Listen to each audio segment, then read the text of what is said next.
Welcome, everyone. Welcome to what is the heart of our event, during which we will hear what is Ravesilience and how to cultivate it. Welcome, everybody.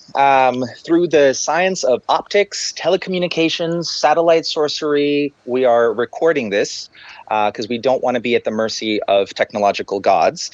But we are going to do a little bit of time traveling later and get into your timeline, your present, and we're going to have a live Q&A with some of our speakers here today. And I would like to introduce our intergalactic Ministry of Public Relations correspondent, which is Riley, to give you a little bit of info on how to post comments and do stuff like that. Over to you. Thank you. Thank you so much. So we would like to make this as interactive as we can. So please leave your questions, comments, your memes in the chat box below. And then we will also post relevant links as we go along. We hope to hear from you guys for the Q&A. And if you want to chat after this episode, you can find us on Reddit. And we'll also post a feedback form in the chat box. Thank you, Riley. Thank you so much. And I would like to remind everyone that we invite everyone to communicate in a respectful way in the chat box so that we can have a good conversation with each other. Thank you very much. In other words, even though it's very difficult for some people online, try not to be assholes to one another. So I would like to give us the title of our gathering that you've probably seen somewhere. We're calling it Independent Reveling Culture. Then, now, when. And what do we mean by this? At its purest form, reveling culture is culture that is in service of joy, pleasure, expression of self, and festivity and ecstasy and frenzy and all of these crazy things human beings have been doing for a very, very, very long time. And we're combining this element of revel culture with independent event culture. Humans that come around and organize events that are of importance to them, various kinds of importance, and independent, meaning that it's not exactly bought by Coca-Cola or a big company. There is usually a lack of sponsorship. It's usually sourced by the community.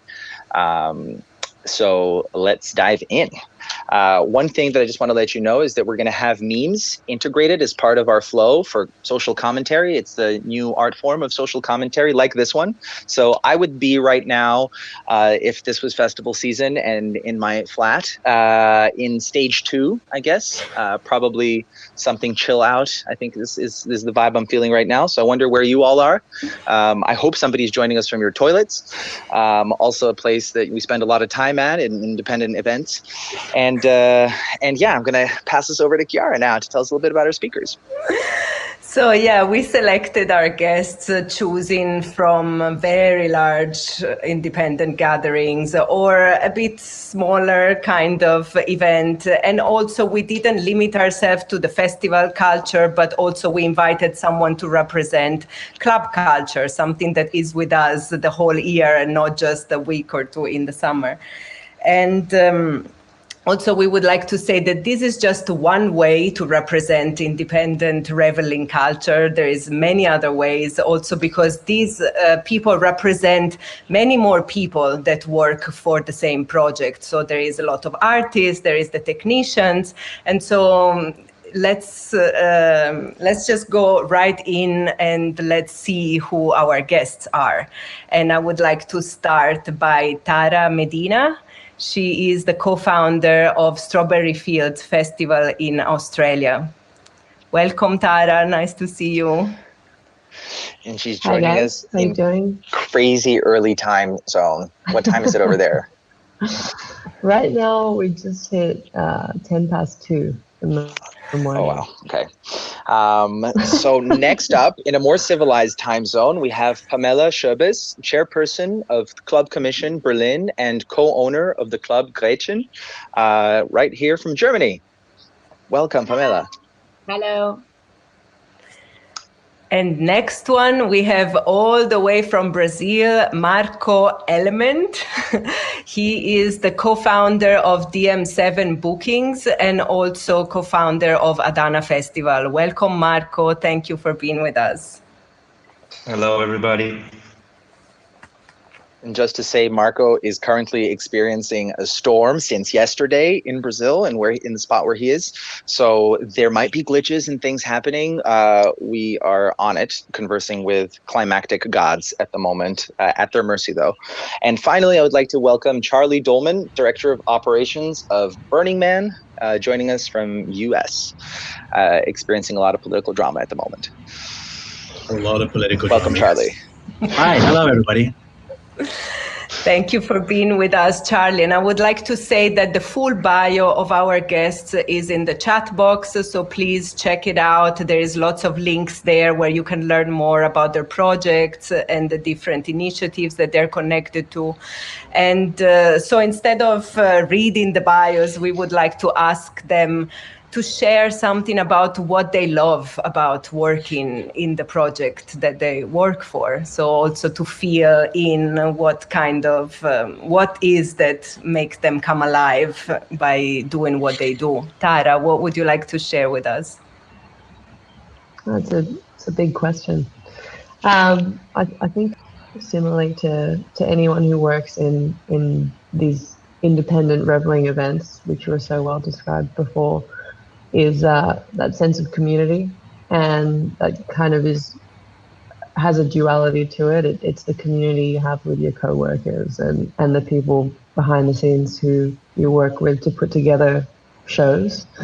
But it's also the community who attends, and I think what makes me really excited, or what's kept me doing what I'm doing, is seeing those reactions for the first time, and the beginnings of community, seeing people who've never maybe been to a festival before or to a show, and just that joy, as I said, of just that taking hold for the first time. I suppose it's kind of like chasing a dragon, as you can't take yourself back to never having been to a festival before, but you can see it you can see the reaction on other people's faces and create it for them.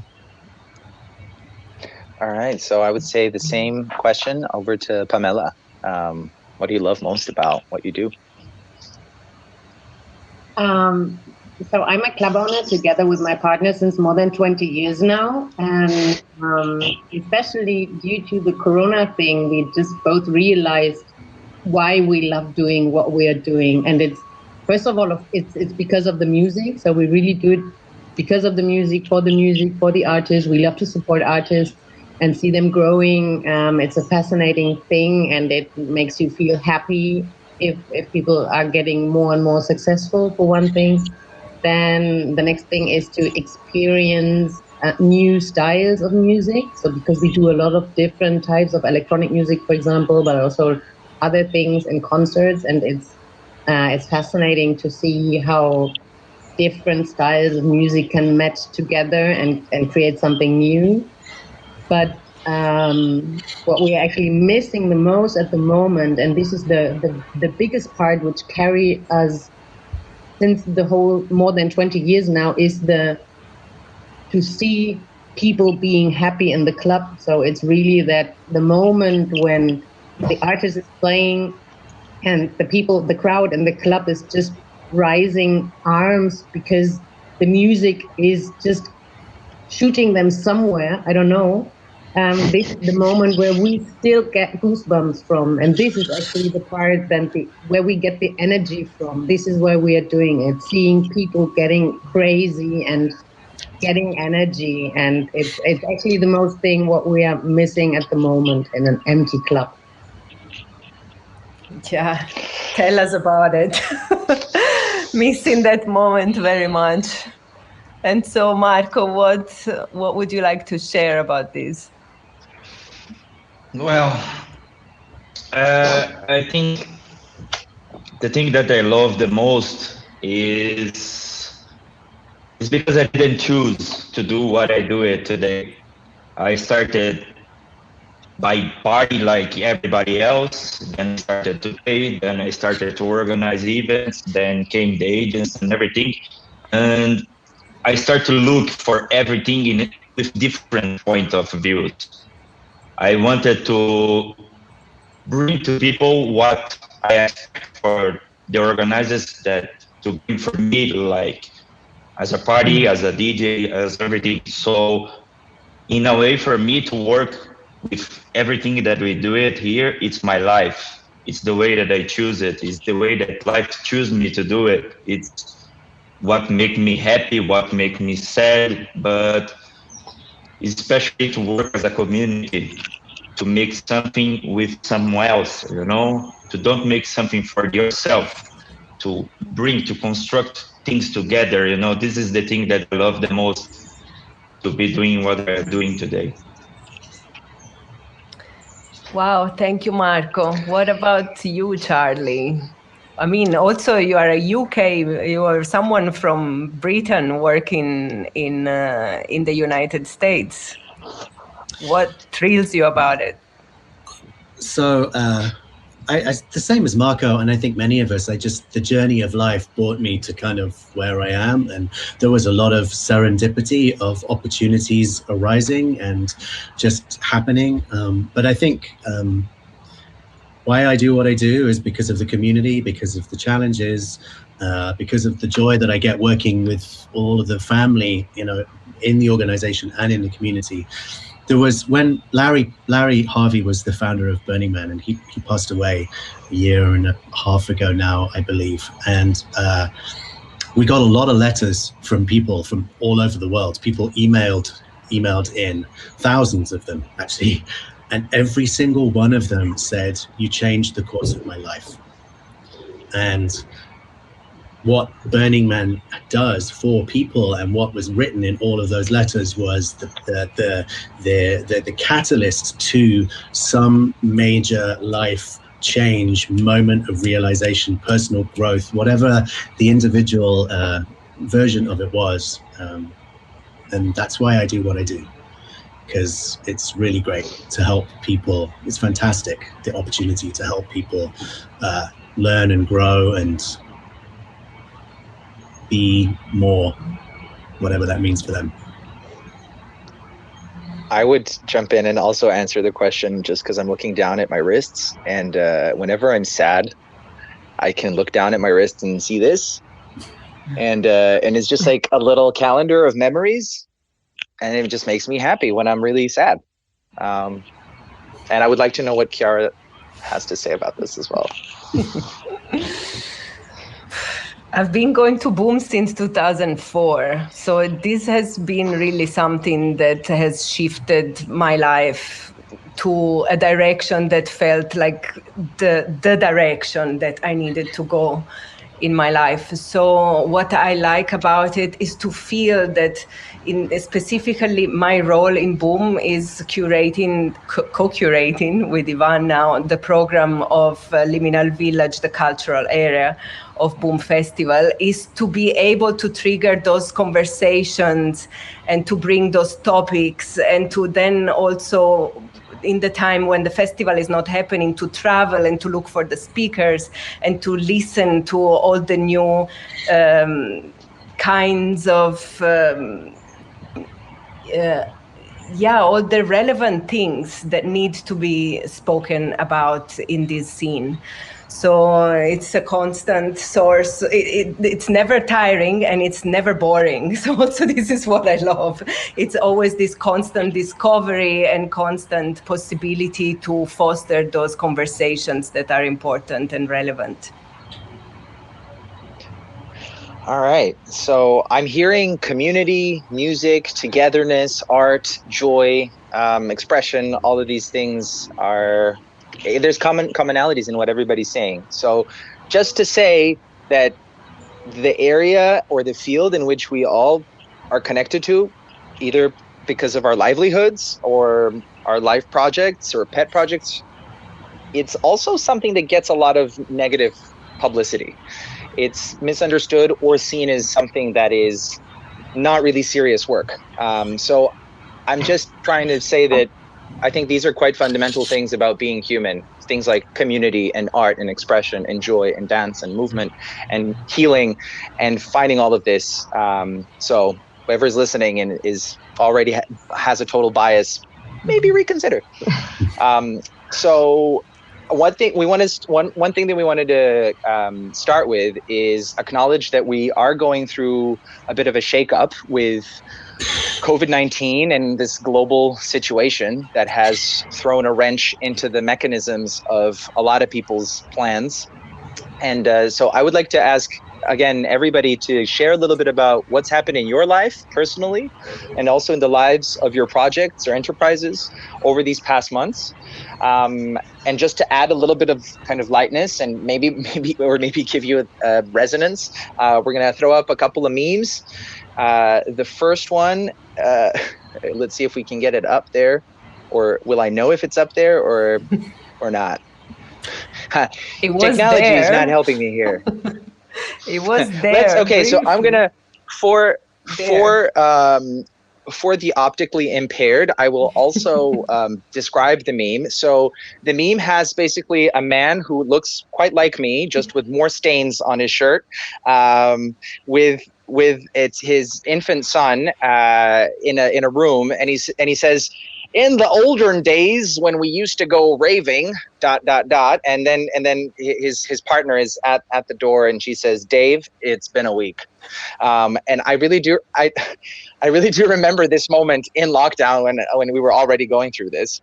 And then the other meme has his lovely gent with a laptop stuck down the back of his pants. He's got his headphones on, connected to his laptop, and it says, "When you're a DJ, but you need to make kebabs to make ends meet."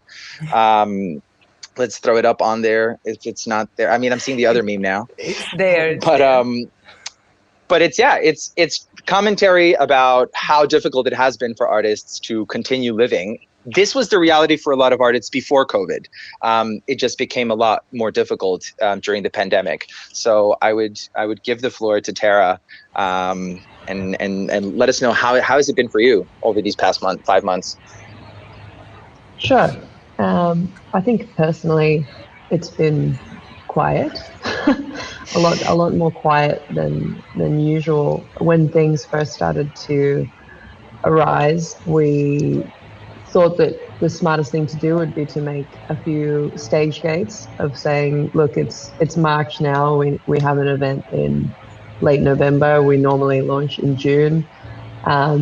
Let's make some decisions and say, if we're seeing certain conditions, then this is when we'll cancel, or this is when we'll go to the next stage of planning. And we spoke to everyone in the team quite early about that, but I think the perceptions earlier on were that this would be like a very short spell of time. And now it's kind of evolved to a point where we've definitely postponed or cancelled doing anything in 2020 at all.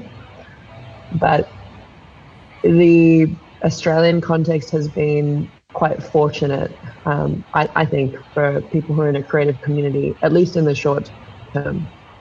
And that's only because the government has provided a program of support where anyone who has been an independent sole trader, they call it, or people who work for themselves, which includes most artists, most events professionals, has been on a sort of crisis funding of $3,000 a month, which is not necessarily like enough to do really well with your life, but it's kind of holding people over, and it's holding a lot of businesses over. And that's definitely in place until the end of September and has been extended then again to March. So from our perspective, I mean, we're really lucky that we are an organization that's focused on just one show. We don't do multiple shows, we don't do club shows, we really just have this one festival.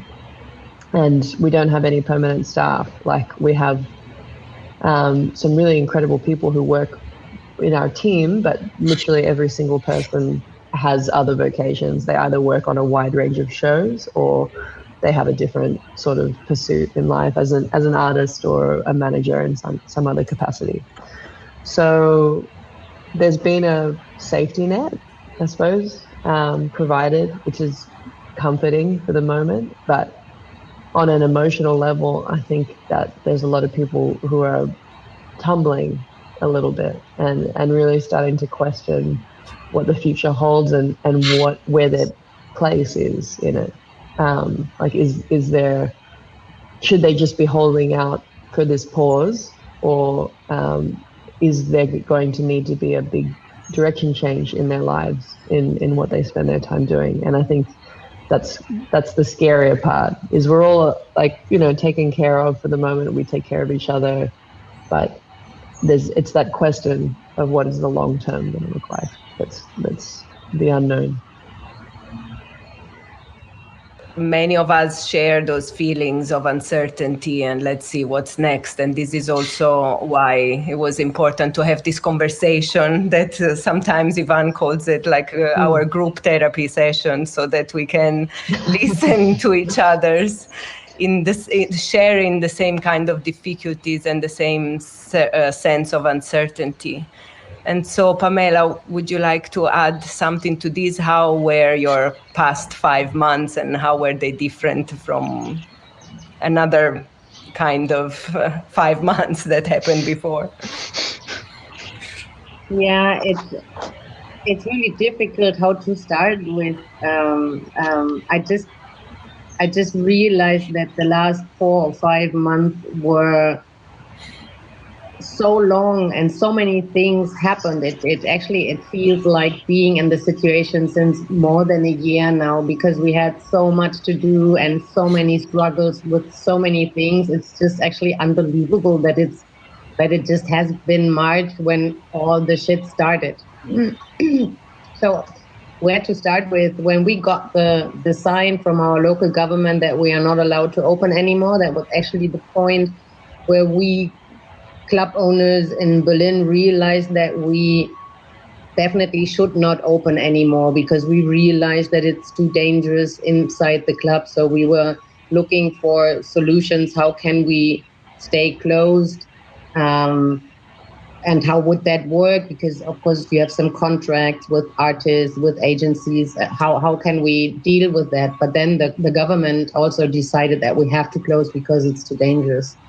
And I think the first thing what came into my mind was that I'm going to have a couple of chilling weeks with a lot of sleep, what I usually don't have, and a lot of good food, and maybe some teint instead of like eyes like that. So because we are running a club, we are in the club almost every night and we do everything by ourselves. And then everything was completely different. Within the first 10 days, I lost 3 kilos because of too much work. Because the moment when you realize that you have put money into your account to pay the bills for the last time and there's no further money coming for the next couple of weeks, but you have a look at your accounting things and you see what you have to pay within the next days, is a really difficult moment to realize that the money is gone, no money is coming, but you have to pay rent, you have to pay energy, you have to pay this, that, the stuff and everything. So that was really, really difficult. So the first thing actually I tried to do was to skip everything and to inform everybody that I'm not able to pay any bills anymore. And they have to live with it, because the money is not coming from anywhere. And that was the first thing. The second thing was realizing, what about the stuff? Because at the beginning, we haven't had enough money to pay our stuff at the end of the month, because I used all the money I had to pay the bills before. And usually there would have come money in to pay the stuff. So we were talking to the staff and tried to figure out who needs money to pay the rent, who has enough money to do that without us, and how can we deal with this. Then we started just announcing everywhere that we need financial help, like with PayPal, and we put our account numbers in the internet to hope that people spend money, and they did. That was the first really, really good thing, we realized, everybody here in Berlin realized that there's a huge community out there who immediately understood that we are really much in trouble, and they spent money, and that actually helped us to pay our stuff and to come over the first month. And then the first funding program also came where we could benefit from. Sorry. So that worked. We were still staying in contact with our staff and try to help wherever it's necessary. And then I'm not only a club owner, I'm also pretty active as in a kind of like political way with the club commission. So we started actually before the shutdown of the clubs. I wrote my first paper to the local government to give them a sign that we are going to get in trouble with the pandemic situation because we are not going to earn enough money to pay our bills. So since I think March 11th or March 12th, I'm working on these political situations. I try to convince local government and our German government together with others. During the lockdown we had, everybody was in the same boat.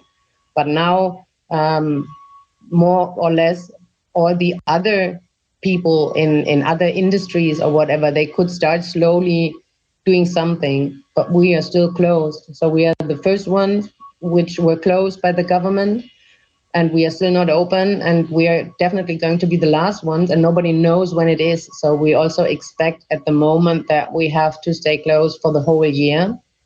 So within the first 10 days or 2 weeks, we already shifted 120 events like concerts and club nights from March till July to, first we started doing it into the direction of August, September, October this year, but now we are already taking all these 120 events and started shifting them to next year. Also still not knowing if that will be possible because we have a huge international program. So we work together with a lot of international artists, and nobody knows if they will be able to tour, if they will be able to travel.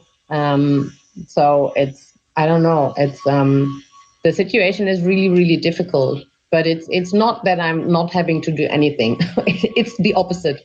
It's so, and I really love working, and I'm definitely a workaholic, but I didn't know before that it's possible doing even more and doing this much. At the first, I think in the first 2, 3, 4 weeks, I had to put my battery, I think 4 times a day from my phone. I had to load it 4 times a day because it was empty, because I was just on the phone trying to organize whatever.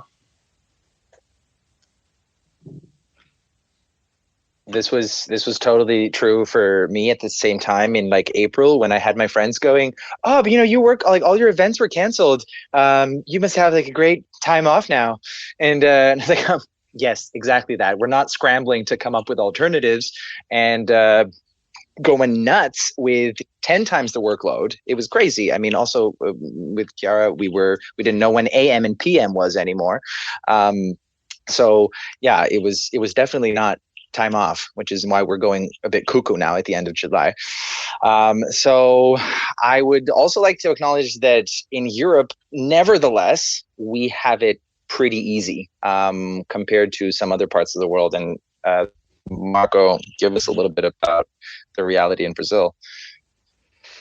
Well, I have 2 sides of the coin to say it here. From one side, I don't even need to explain what's happening in the political situation here, because everybody's seeing the news about our president, about the deaths and everything. We had 9,000 deaths now, and it's been 4 months that we are locked in the house, and we still don't have like a solid plan from the government to help the artists, to help the people that work with the events. I take notes of some numbers because they are too big for me to remember here. Just to give you an idea about how big is the country, we have just connected with the events around 2 million people that has jobs connected with the events, and half of them has been fired since the beginning of the pandemic stuff. 50% of the events that's supposed to happen in Brazil is canceled till next year, and we are saying about 1.9 million people that lose their jobs. From as far as I know, all the agencies that is working in Brazil already fired 90% of their employees. And by the time that we had the news of the lockdown, the first one that was in 13th of March here, the first thing that came to my mind is, okay, we have 15 regular works here, and we have around 300 that's independent works that work with us at the events. I also have 70 artists of the biggest ones in the world that has families to feed. I also have a family, most of all. And for me, the first thing that came to my mind was how we're gonna survive. What are we gonna do it? It's a lot of people that needs help now, and we know that we don't gonna have this help from the government now, because the country is too big. There's a lot of corruption. I know that there's good people inside that try to help, but most of the time we need to do it as we're doing with our events, independent, you know. We try to help each other. We try to be everybody safe, and especially we are trying to be mentally healthy now, to think about solutions that can be done in the future, you know. And it's hard to say. For example, I have a kid in the house. In a way, it's very good to be with him. He's 1 year old. Everything is magical in this time. But we cannot say that this pandemic is good for us to be with the family, because we don't have mentally resource to be with the family. We don't have everything that we work for to go around and enjoy the family as should be. So the first thing for me is to recover my mental state, you know, to think about solutions and to think about ideas, especially fresh ideas, to make things that has never been done before, you know, new stuff, to make the artists make some money in the house without doing live acts like everybody else, you know, but something solid for the future. We are looking for plans to bring safe for everything that's connected with the events, from the small workers to the big artists, for everybody, you know. So we are looking for alternatives like this, you know, to have how feed the families in the end of the month, if you can say in a simple word, you know. I just wanted to ask you, Marco, just to be clear. So the Brazilian government will not give any fundings to the... Look, they gave for the people, for everybody, you know. They start to like an emergency plan, because you know that there's a lot of poor in Brazil, you know, like big ones, people starving.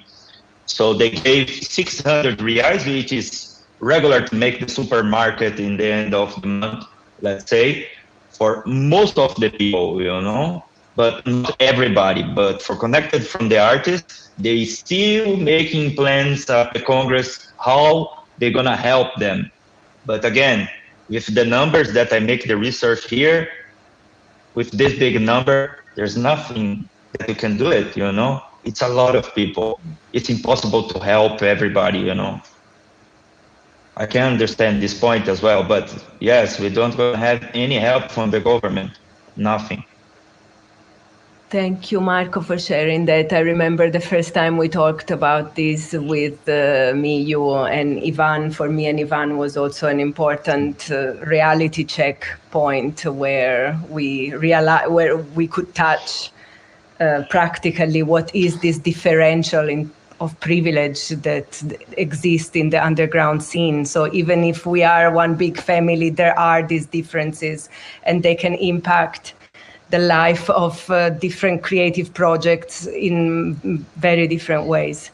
So thank you for sharing about that. We will go more into that also when we will speak at the end of possible future scenarios. But so now let's hear something from Charlie about what has happened for him. Stateside. So hi everyone. I think I want to echo what Pamela said. the whole idea that when the COVID hit, people were just sitting at home binge watching Netflix was just not a reality at all. And we got extremely busy trying to figure out how best to support the community, how best to keep the business going, and how best to, in terms of making sure there's money there and that the brain trust is kept intact, and how to support people, how to try to be human through it. Like probably many of us, the events are a family. We're a community of people, and everybody has very different circumstances, and trying to take account of everybody's different personal situation, and then somehow create a framework that allows the community to help each other and to support each other, whilst balancing business needs. And the fact that there's no money at the same time is been challenging. When we cancelled the event in, I don't know, a while ago, I can't remember now, we had to give all the ticket money back because there's no event, so we have to give the ticket money back. So we asked people for donations. Would you mind donating the ticket money and keeping it? Some people said, well, can't you just roll it over to next year? And the problem with that is that there's expenses between now and then, so you just wind up in a hole next year. So we said we don't want to put that off till later, but people were generous, and we got some donations from that. But we really tried to figure out how we could best support our community, and it's been an interesting journey because, quite honestly, like you, Marco, the US is a mess. The US is a real mess. There's not really any other word to describe it. There are places that you can go where people will literally beat you up if you're wearing a mask. It's insane. It's completely insane. The support from the government has been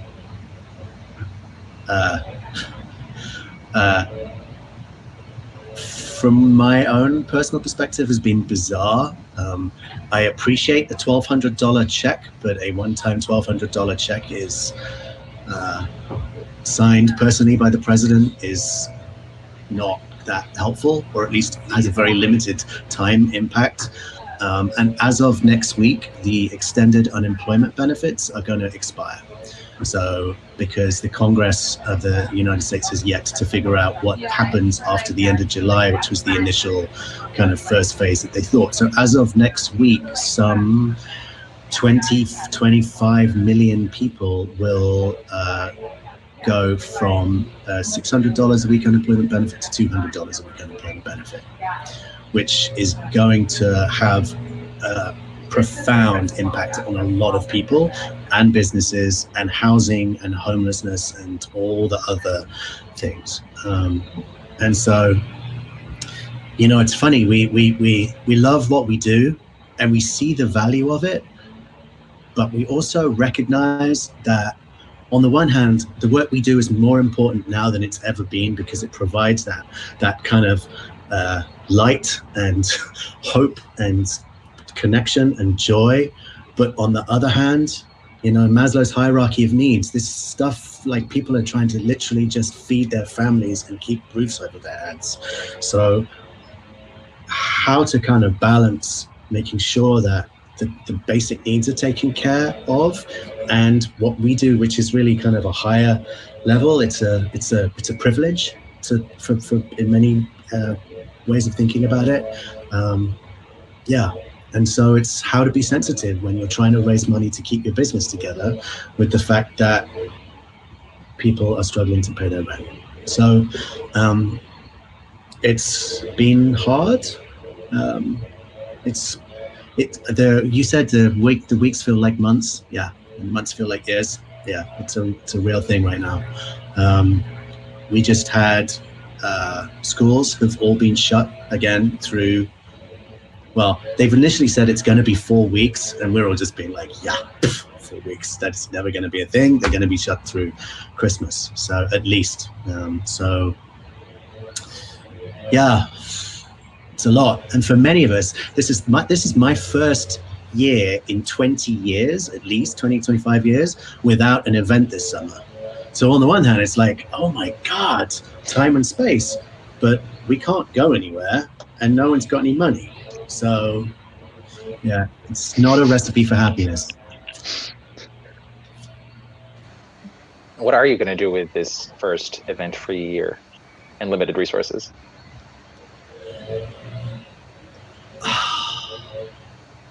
I don't know. I don't know because it's past next week and I haven't got past next week yet. So yeah, things are changing so fast all the time. The political climate is changing. The COVID environment is changing. The how the government is interacting with business and the impacts that that's having on our work is changing.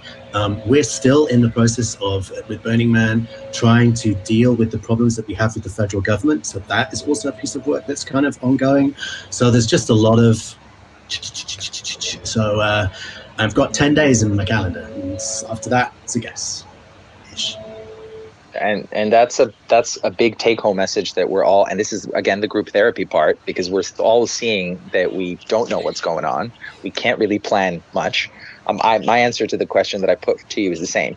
So at least there's some common ground there that's, I guess, a little therapeutic. And I would like us to dive into, which also Charlie just segued us into this. What are the situations in everybody's country, and what are the different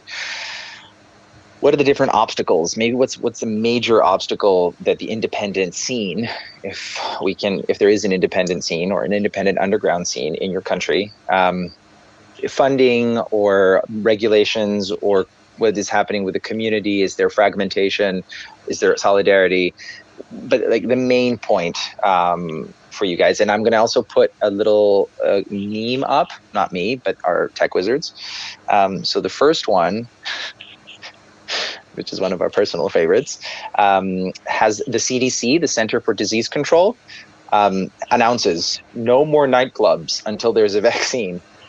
And then it says me, the person who identifies with this reaction. It's like a young Snoop Dogg in a Center for Disease Control lab, doing research as fast as possible to get those nightclubs opened.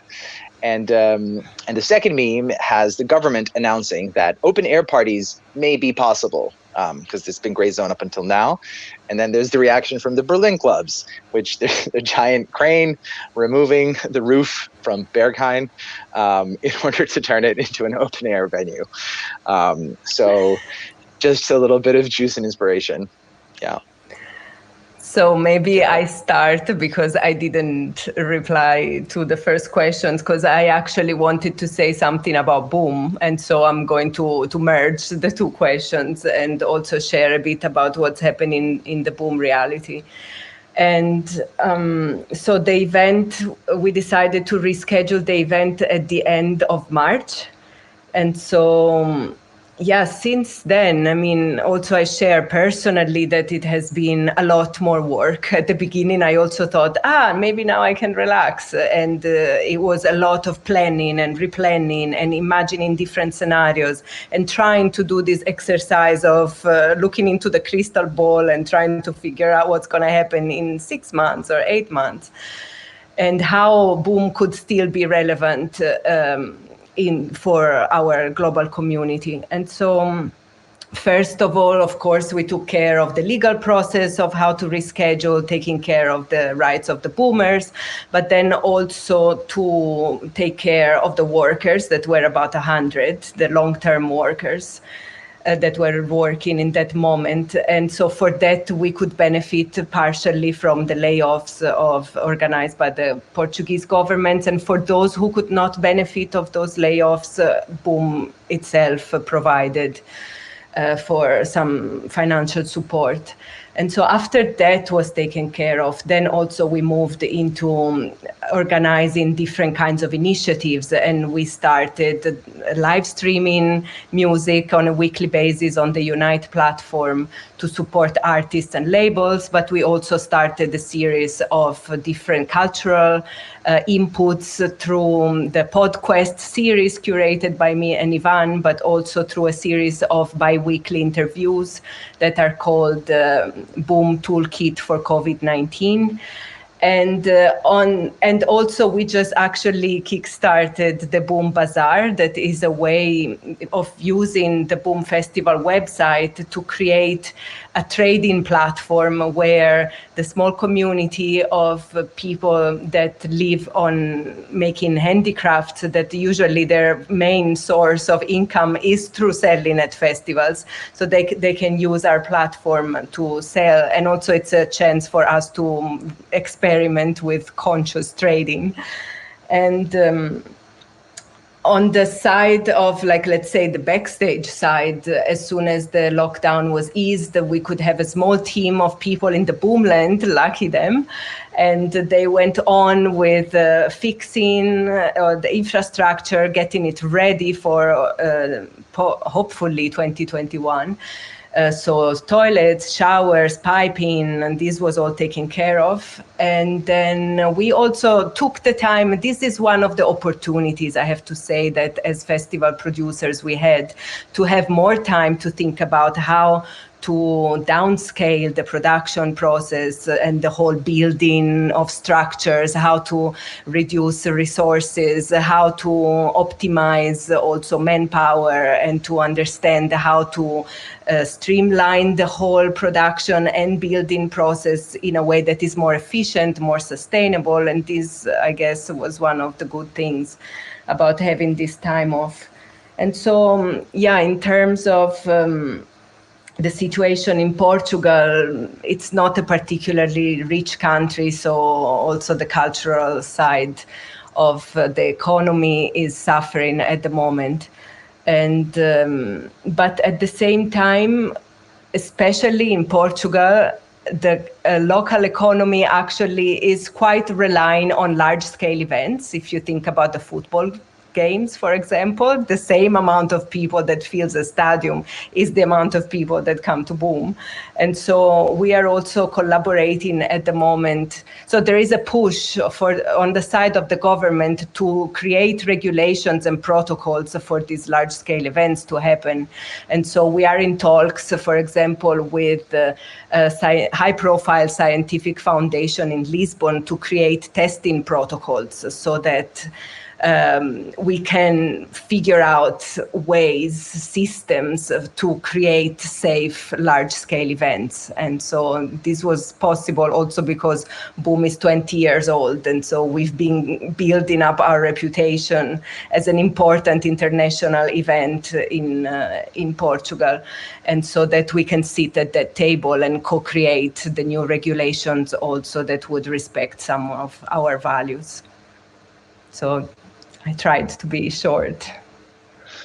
Yeah, no, and it's good to get input also on what's happening in Portugal. And it is another situation where anybody who has been against harm reduction over these past years with regards to the war on drugs can now suck it, because we're realizing the importance of harm reduction in terms of hygiene and all of the other things that are trying to limit deaths.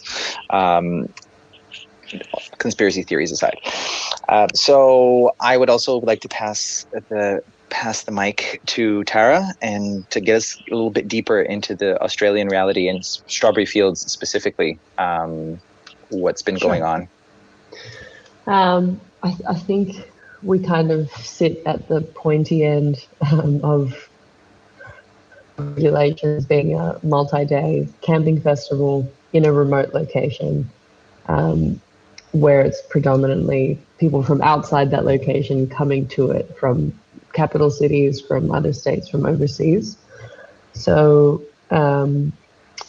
we've been lucky enough as well, like nowhere near 20 years with Boom, but having done what we do for over a decade, we are part of quite regular conversations with state-based regulators, federally based regulators on what the guidelines are supposed to be, or what the landscape is evolving to be for events. That conversation was progressing like reasonably well until about 2 months ago or 6 weeks ago, when there was a sort of a new spike in cases. But essentially the health regulators and planning regulators in Australia see the value of events. I think they definitely understand the value of events. there's just a general anxiety, I suppose, for that first event to happen. And that's something that we've seen and heard from other festivals in other states as well, where the regulators just don't want to draw lines in the sand as to this is going to be okay, this is not going to be okay, this date's going to work, this entrance procedure is going to work, this mask protocol, this ticketing procedure. There's been a lot of sort of indications of what would be a better practice, but no one's really sort of drawn hard lines in the sand on what the rules are. And then more recently, there was a spike in cases in Melbourne, in Australia, which has really spooked a lot of people off what the timeline horizon is. I think originally people were thinking events would start to come back online around September, October, and that's kind of now been pushed out to more December, January, maybe even later. At the same time, there isn't any certainty being provided by state planning authorities. So a lot of events are on multi-year authorities. So they've already got a piece of paper which says you're allowed to run this show every year for the next few years. But it comes down to an annual process of stakeholders then also saying these are the rules for this year. And so far, no one wants to do that because it's really unclear what the state of play will be in 6 months' time or 8 months' time. So for us, we really decided that the best thing we can do, the most responsible thing we can do is wait. And that means that we can't do our normal show in November. We'll hopefully be able to do it next year. We haven't picked a date or anything like that, but there's a level of respect, I think, that we're conscious of, like, especially because we're in a regional community which has stayed fairly untouched by the virus, and there's always this play, I suppose, of like supporting that community, which we are really involved in, and we do everything we can to support it through grant programs, through engagement programs, but also respecting their space, because the idea of saying, can we bring 10,000 people, 12,000 people here right at the beginning of summer, which would have been the first show to happen for the year, was, I think, a bit scary to some people in that area and to police and stakeholders in that area. So, you know, for us personally, it's definitely meant that we're not running until at least 2021. But in terms of the state of play in Australia, I mean, it's really case by case. Like, there was a festival that has announced for January and is normally about 10,000 people, but they're a one-day event. So they, you know, maybe 12 p.m. till 10 p.m. And it's sold out within 24 hours. So there's huge demand from the public to be able to go back to music and experience those feelings that we all spoke about in the beginning of, like, you know, just exuberance. But at the same time, there's no way that the state planning authority has told that show what they need to do. Like, that show's just really taken the plunge and said, you know, better something than nothing. We'll take it as it comes.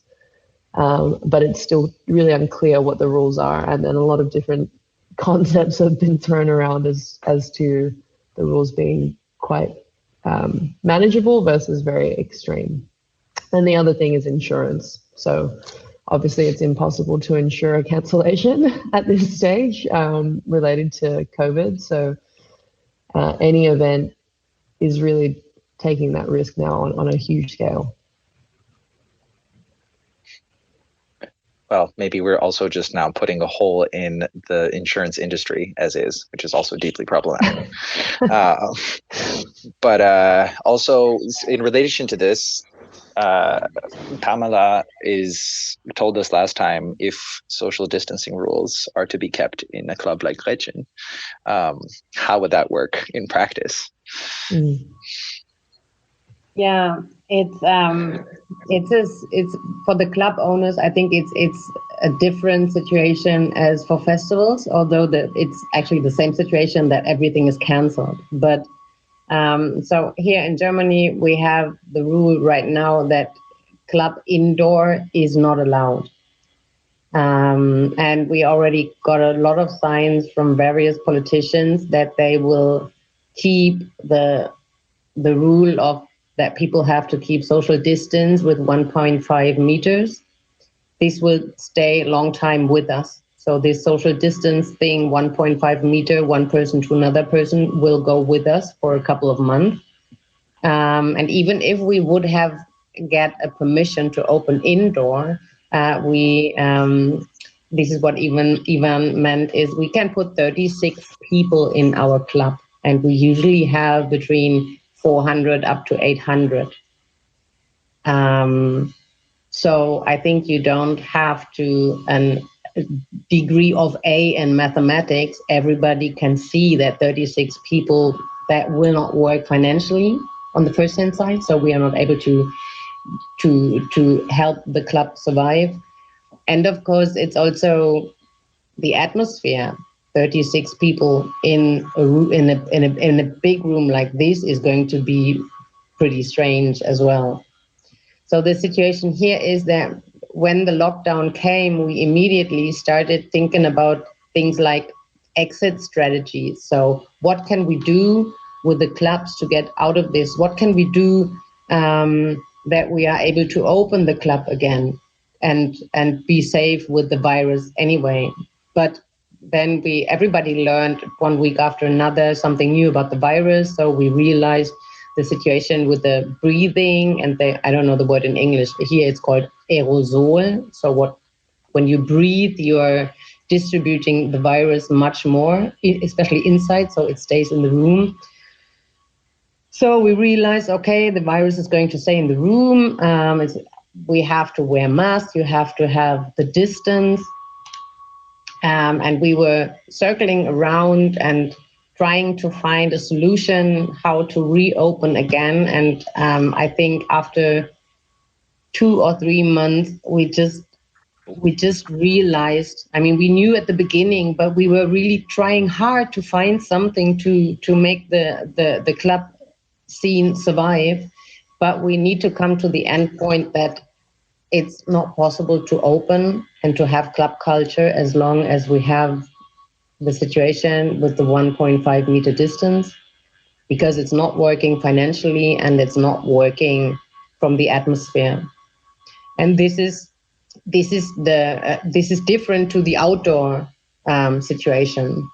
So to give something to the politicians who were, of course, also asking us, because we were just asking for fundings, we just told them, we can't do anything, but we need the money because we have to pay a lot of rent. And especially in Berlin, we have the situation of gentrification anyway. So it's anyway difficult to keep the rooms because the rents are getting higher and higher, and people are looking for buildings to make something luxury and very expensive out of it. So it's completely different than 20 years ago. 20 years ago, it was really easy. We had a lot of buildings where nobody knew who's the owner. So we just took the place. And this is why Berlin is so special with the club scene, because we were able to do so many experiments and we were so free. But the situation completely changed. If you have a room, you have to do everything to keep it because you're not going to find another one.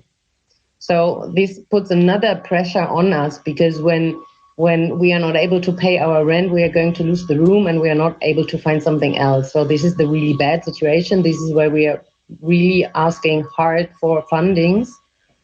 But we also wanted to give the politicians something that they see that we are kind of like creative, because usually we are creative and we are able to, whatever happens, we are normally able to find a solution. But in this case, the only solution is money to keep our venues.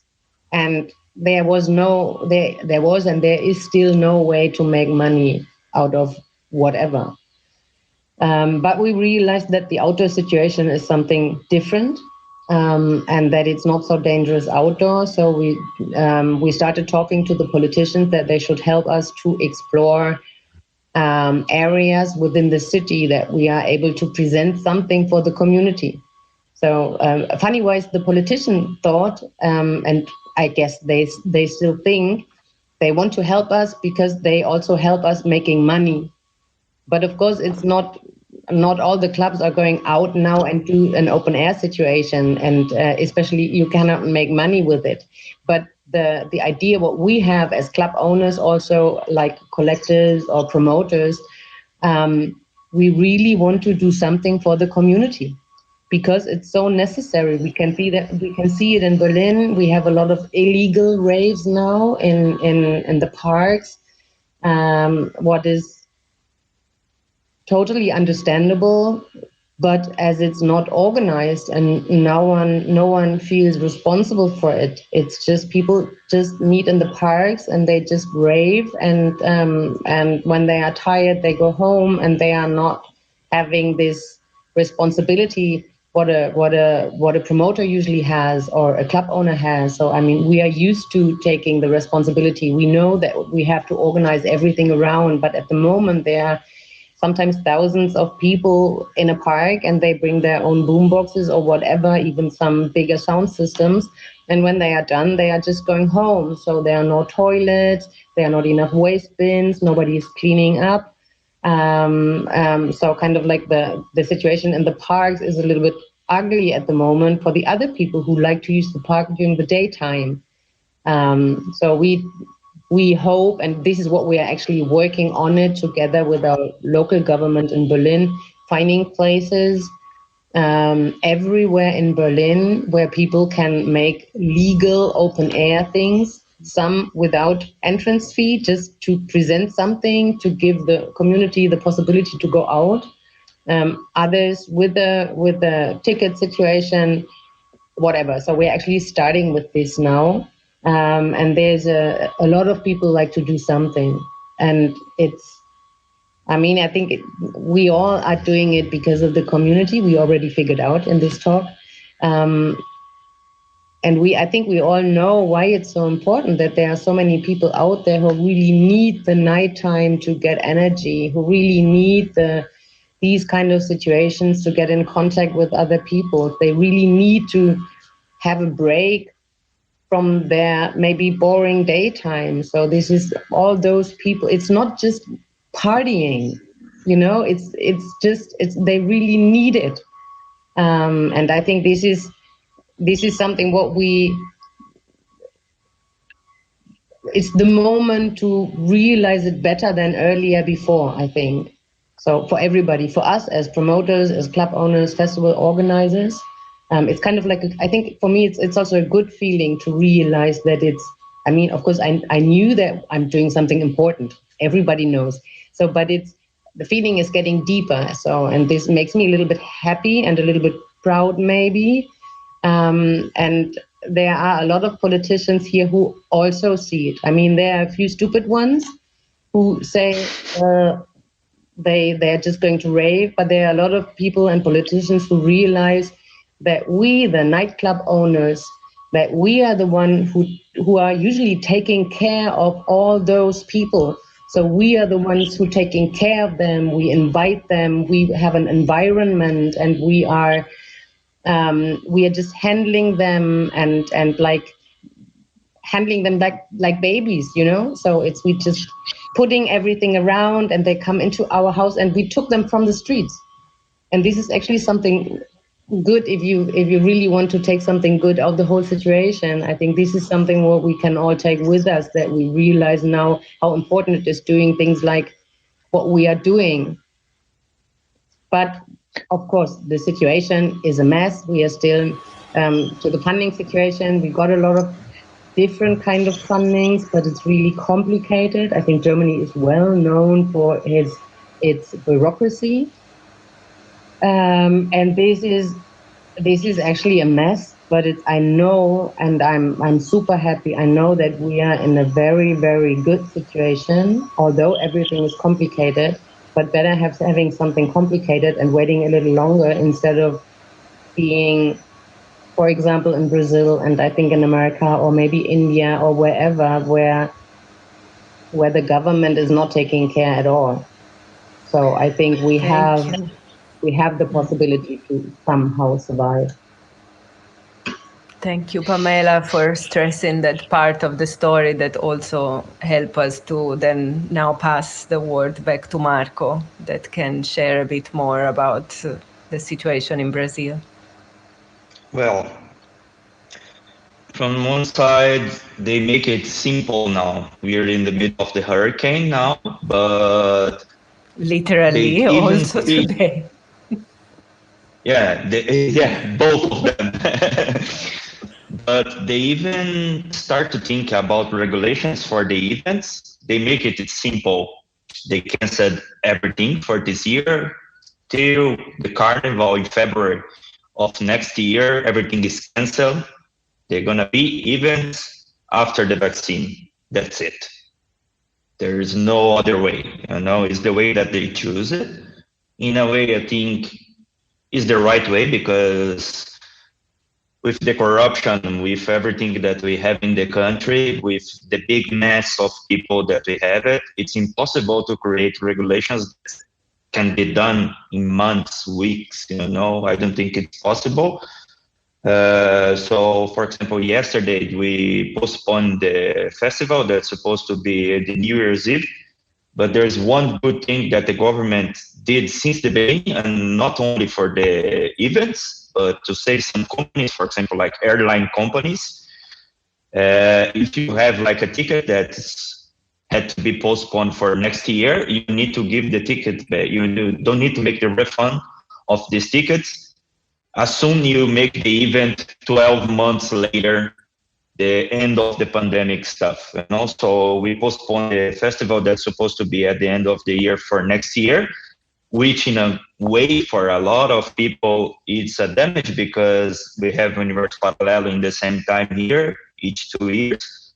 But for us, in a way, going to be very good because since we spoke with them, it's a time that we need to help each other, It's a time that we need to support each other, even if we are doing a festival in the same date, if we are trying to build the scene again, It's a time for reconstruction for all of us because 90% of the events in Brazil, there's no external resources coming inside the events. All of them is independent events, even if it's small or big or whatever. But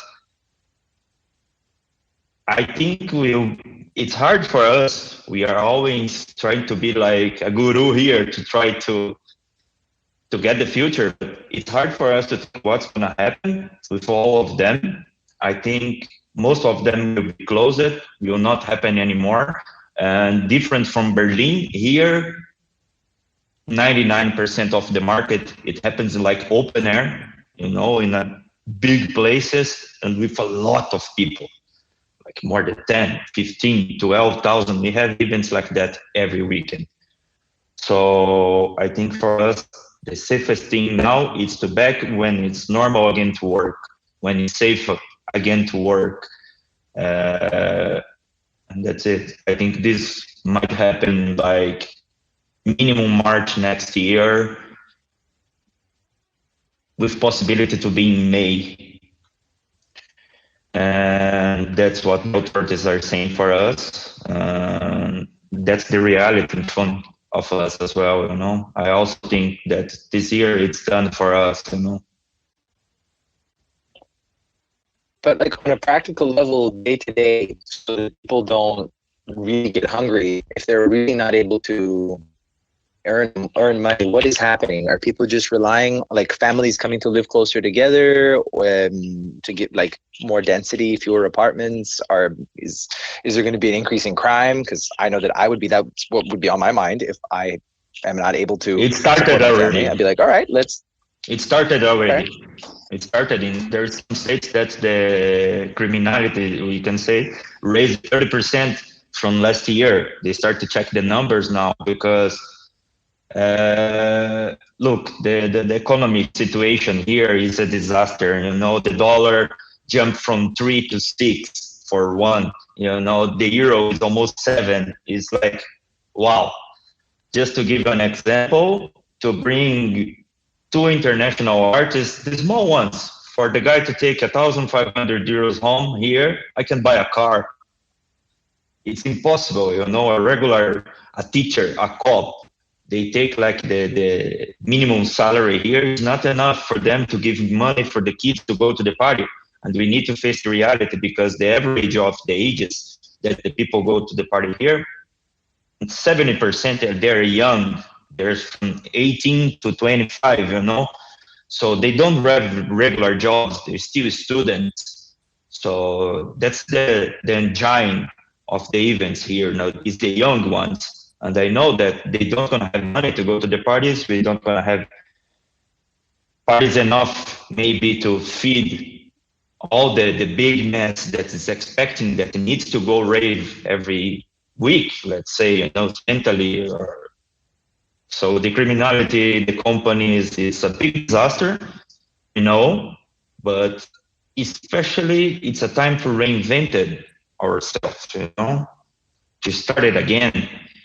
We have a lot of, let's say, national artists here, good ones enough to start to build the scene outside, without depending on international artists and everything. You know, we can start to build the scene again by ourselves here, and that's what I think that's going to happen for the next 2 years minimum.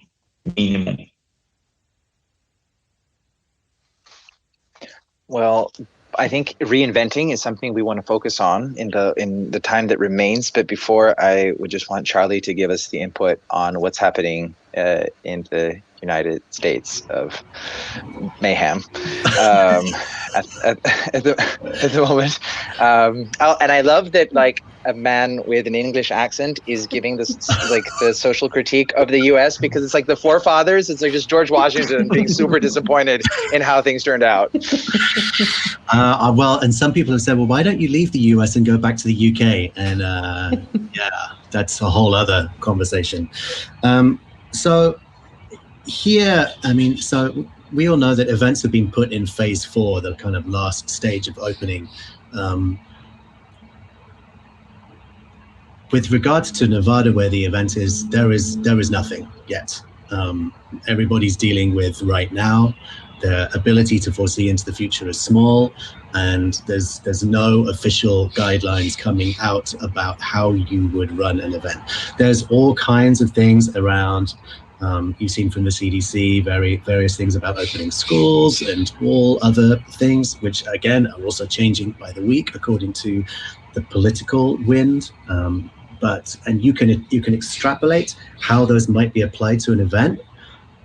But it's you know, it's like Australia. Every state is doing things differently. Some states are opening up and going for it gung ho. There are events happening. Some of those events are selling out. Some of them are having no one go at all. Many other states have closed everything down. In California, it's literally county to county. Some counties are completely locked down, and then you go to the next county and you get insulted for wearing a mask and don't you trample my rights. So it's like, it's super all over the place. And honestly, it just makes people kind of scared.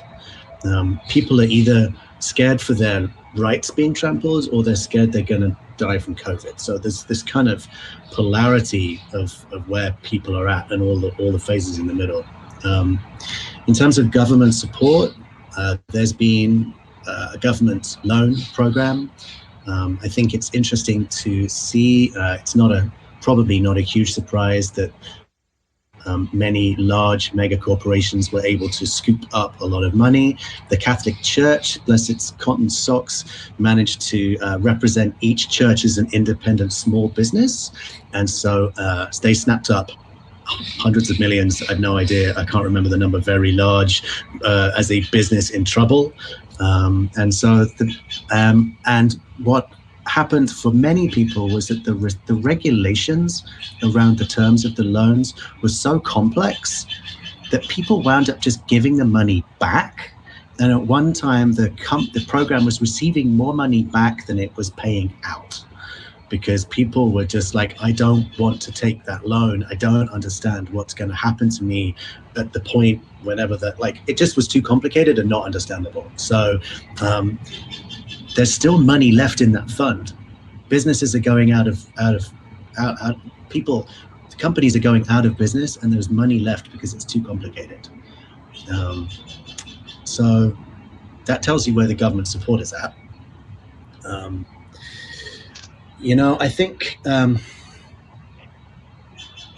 for many of us, 2020 is completely off the cards. That's been and said and done. Burning Man has people that come from all over the world, from every single state in the United States, and there's no way to really put, common sense would say, so you do hand washing and you do social distancing and you do masks. With like in the club, Pamela, there's no way to really do that in a way that provides for a meaningful or allows for a meaningful experience. And even if there was and we could afford it, you wouldn't want to do it, right? So 2020 is completely off the cards. Well, we had it in the Victorian era. It wasn't great. 2020. Social distancing. Oh, right. Social distancing, decorum rules. It was not a great vibe. It wasn't great. Yeah, it didn't really. That was then. We're right now, and so as an organization and a community, we're trying to think about how do we get back out of bed again. How do you with all of this uncertainty, what does a future event look like? Because you have to.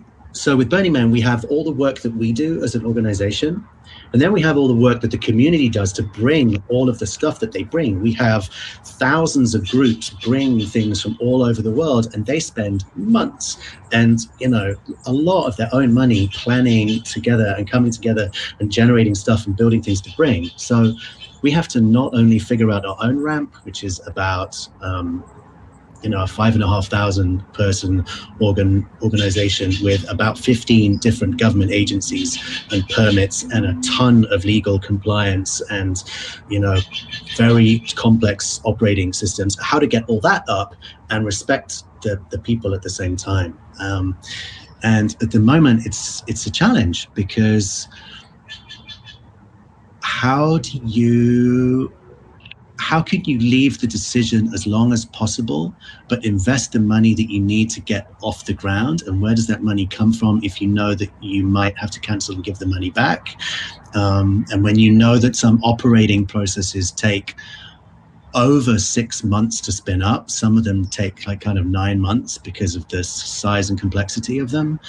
And yet 9 months is way long for making any kind of prediction around what COVID is going to be.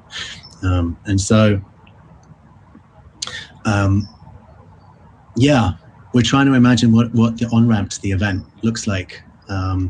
And then also something that, Chiara, you said, we also have this golden opportunity, and in America, we've just recently experienced, and in some places still are experiencing, really major protests around Black Lives Matter. They happened all over the world as well. It's been amazing, the awakening that has happened for so many people who have previously existed in a place of privilege and have suddenly recognized that privilege and been able to stand up for those that don't have it in all the forms that takes. And in some cases, in some cities, so we all know about, I don't know if you know about Portland, President Trump has sent in what people are calling stormtroopers to go and squash this protest, and rather than abating it, they're actually making everything very significantly worse, which honestly it seems to me must be deliberate, because it's not rocket science to figure out exactly when you send people with guns in to stop people who are angry. It's not the way forward. But how can we as an organization, with all of the difficulties about understanding the on-ramp, with all of the situations related to the business, how can we use the opportunity to reframe what Burning Man is? Burning Man is a social movement, for want of a better way of putting it. The participatory element of people bringing and creating and sharing and gifting is profound. And when we come out of this, how can we better face the issues that our society and our culture and the world is looking at right now and facing head on? We are dealing with a pandemic right now. In 2 years' time, maybe whenever, a year's time, the pandemic will have gone. But after that will come another pandemic. And in the meantime, we have global warming. Global warming is going to create a catastrophe well beyond what we're currently experiencing. And we have to take this opportunity to think about how we, as responsible custodians of culture and people's intention and energy, how can we help lead the way towards a path that's more sustainable in the future, and recognize the issues that have happened in the past with inequality, and look at diversity, inclusion, and reframe everything that we do to address those two major social issues, which is challenging at a time when people are struggling for the basics, but it's also really, really, really important. So, yeah. This is boot camp for resilience. This is it. Right? This is like resilience boot camp this whole year. Yeah. And let's see. We were talking about this actually with Ivan the other day, that this is, in a way, it's an invitation from the universe or whoever in the name of it, for all of us to rethink what we do, to really stick to our principles, to understand what our values are, how to put them in practice, but also in this process of reframing, downscaling, and understanding how to make what we've been doing until now, even in a more sustainable way, socially, resourcefully, so that we can then be ready for the next challenges that we will have to face anyway later. And in a way, at least speaking for myself from the point of view of curating the cultural program of the Boom, we've been aware that these systems, not system, but systems were going to collapse sooner or later. This pandemic has been the trigger, but if it was not this, it was going to be in a few years, maybe the environmental catastrophe. So we've been already working at finding alternative solutions, even, creating the system in Boom of compost toilets for 45,000 people. This was a way to address the possibility of the fall of the systems. And so this gives us one more potential to be able to deal with what's happening and to find the resources to deal with it.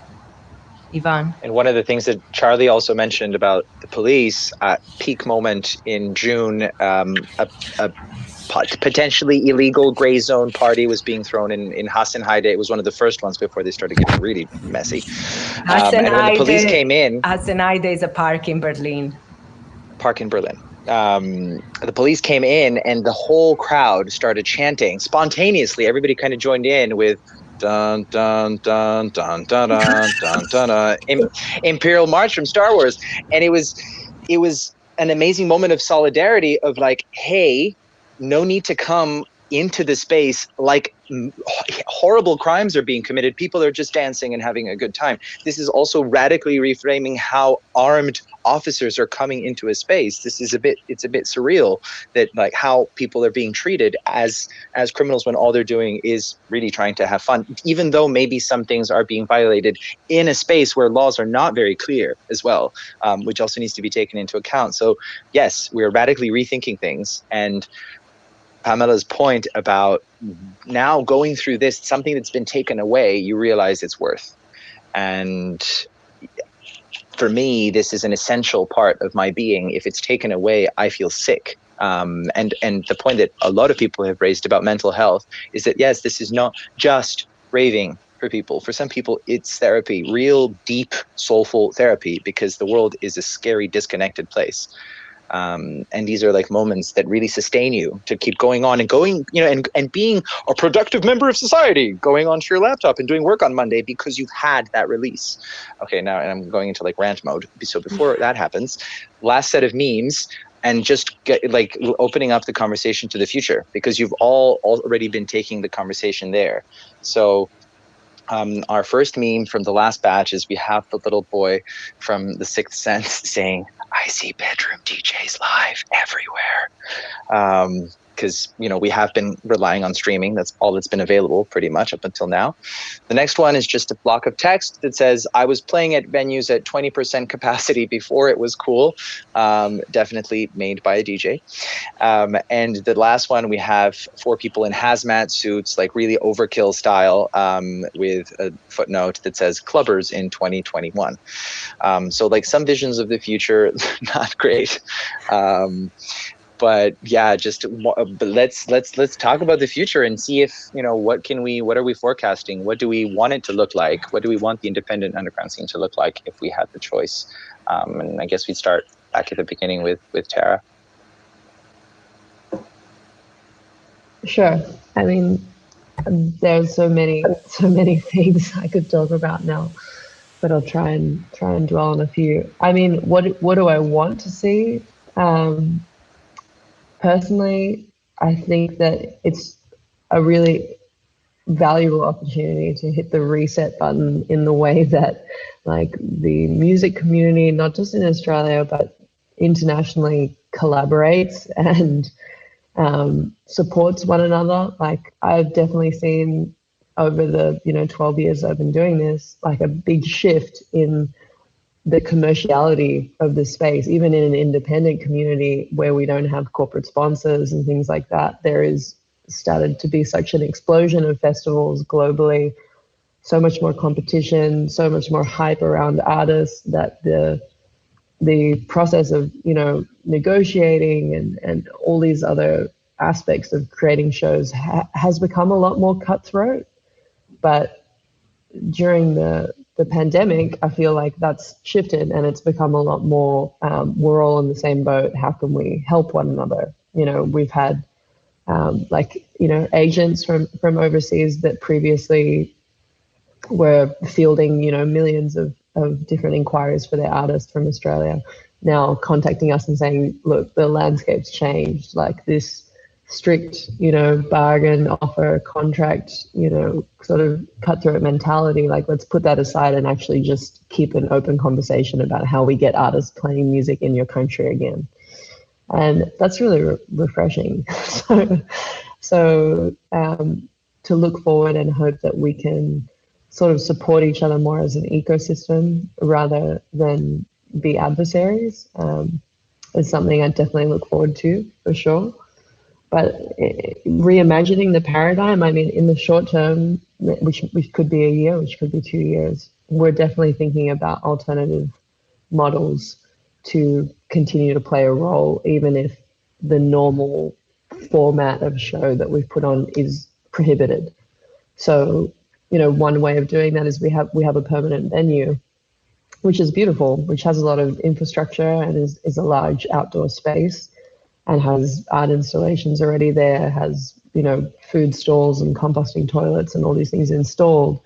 And, we've been thinking about, how do we use that? Do we hold series of workshops throughout the year? How do we hold more recurring, more frequent, but much smaller and sort of dynamic events there, which might serve an educational purpose, which might serve more of an artistic purpose, and they won't probably have the hands in the air dance floor moment, but they can resonate with the same community. They can try and bring people together and still inspire in a creative way, in a way that conventional society might not program still in terms of content. So we've been thinking about those models, but at the same time, like, I share feelings that I think everyone here has about, if we were told from now until forever, you can only have a dance floor, you can only have an event where people are more than a meter apart, where people are wearing masks, and there's all these regulations. It's deeply unappealing to me, because it seems fundamentally dichotomous with what our culture is and connecting. But at the same time, if it is going to stick around for a few years, I think we kind of have a responsibility to create safe spaces for that, because as Pamela said, we've been taking care of people for a long time when nobody else would. And, you know, there was obviously a huge birth of rave culture came from anarchy, but look at where we've ended up. Like, look at where Burning Man started and look at what it is now. Like, we started as 1,000 people lawless in a paddock raving, and now we have like the highest standards of like health and safety, harm reduction, police security. Everything is controlled so that people can have freedom. And as unappealing as it is to me to like think of wearing a mask and dancing a couple meters away from someone, maybe we're the best chance society has to figure out how to make that fun. And I don't know if we figured it out yet, but it's something that like I see potentially being on the horizon, depending on how things go over the next 6 to 12 months. So yeah, that's kind of my synopsis. Is we more collaboration, more creativity in how we think about format and presence in space, and still facilitating great opportunities for people to connect. Pamela, I mean, I can't even start touching on these because we could be here for days. I can see this already. Each one of these statements is an inquiry that all of us could sit and workshop for days, literally. But I guess harnessing some ideas now, inspiration is a good starting point. Pamela, what do you think? Also, why can't rent just be frozen? Sorry. Like, because there's like a crazy issue with landlords that have like multiple properties, and they're definitely in no jeopardy of losing money. So I do not know why policy is so slow on just freezing rent for any cultural venue, and especially on a need basis based on the landlord's situation. So if the landlord is like starving and dying and unemployed, great. But if a landlord has like 200 properties in Berlin, which is usually the case, they are going to be okay. So this is also just a little question, if you know how and why this is not more easy and why it's so complicated. You're super right. If I would be the president or the queen of Germany, I of course would do that. I don't know why the others are not doing it, but you're right, it's the biggest problem. But regarding to the question of the future, I think it's a really difficult question. And we, so Lars and myself, we are just realizing that within this short time frame of, it's only 4 months now, we are running through so many different situations and thinking on so many different ways about the future that we already changed our minds in some things. When it started, and we were talking about, what can we do? And then some people came up with, okay, we can do live concerts with just like 20% of people we normally have. Then we made the tickets more expensive, and we sell expensive wine instead of a cheap beer. And then we will come up with enough money to pay our bills. And then we said, Lars and I said, we would never do that. And we still say we are not going to do that. But we had, at the beginning, we said, if we are not getting back what we had before the pandemic situation, it's for us, it's all about the music and the atmosphere. If we are not able to get this back because we have this distance thing with 1.5 meters, we are going to stop what we're doing and we do something completely different, because we were not able to have an idea how we can be happy with the situation without this atmosphere. So we are not able to get to imagine being in the club without having this atmosphere. We thought we are going to be too sad, and we actually run through this when we are also doing streamings twice a week. And at the meantime, it was kind of like interesting because you're struggling with the technical issues. Then you got used to it. But then there was the moment when we realized that we are just alone in the club. I mean, there's the artists, you have good music, but there's always the feeling like turning around, getting the atmosphere, and then it's empty. And you have this super light, and everything is like technically perfect. But we realized without human beings, it's not the same, and the energy is gone. So we we are a bit more like Tara said. So we also learned a little bit, and we also got this idea that what I said earlier, that we are also responsible for the people, and this is also a reason why we are doing it. It's not only creating the atmosphere for the people, it's also creating spaces for people where they can be a community. And even within the streams, we have when we stream, we do it on a different platform. We're not doing it on Facebook, and there we have a chat as well.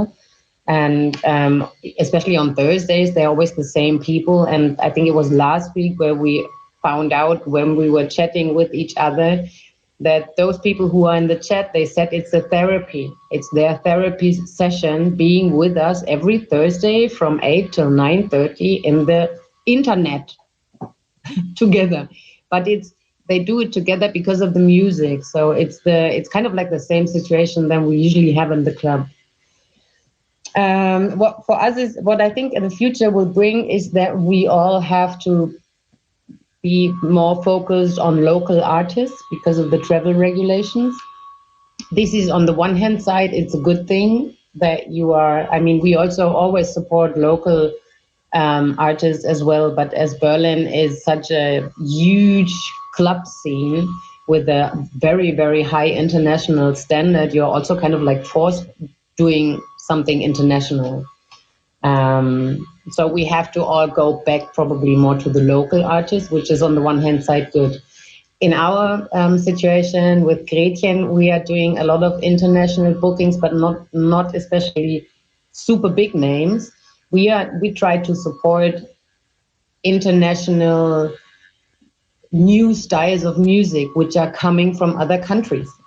Can be African music, can be Arabic music, stuff like that. And we have to bring that into the country. And from this, our local artists are able to benefit and create new sounds as well. So this is kind of like something what is really important for us. And this is the sad point, when we are not be able to be international anymore. We are probably losing international spirit and something what creates new styles and makes it more multicultural, and helps also against the right wing on a political side. I mean, I think it's really important, because music is something what brings so many different types of cultures together.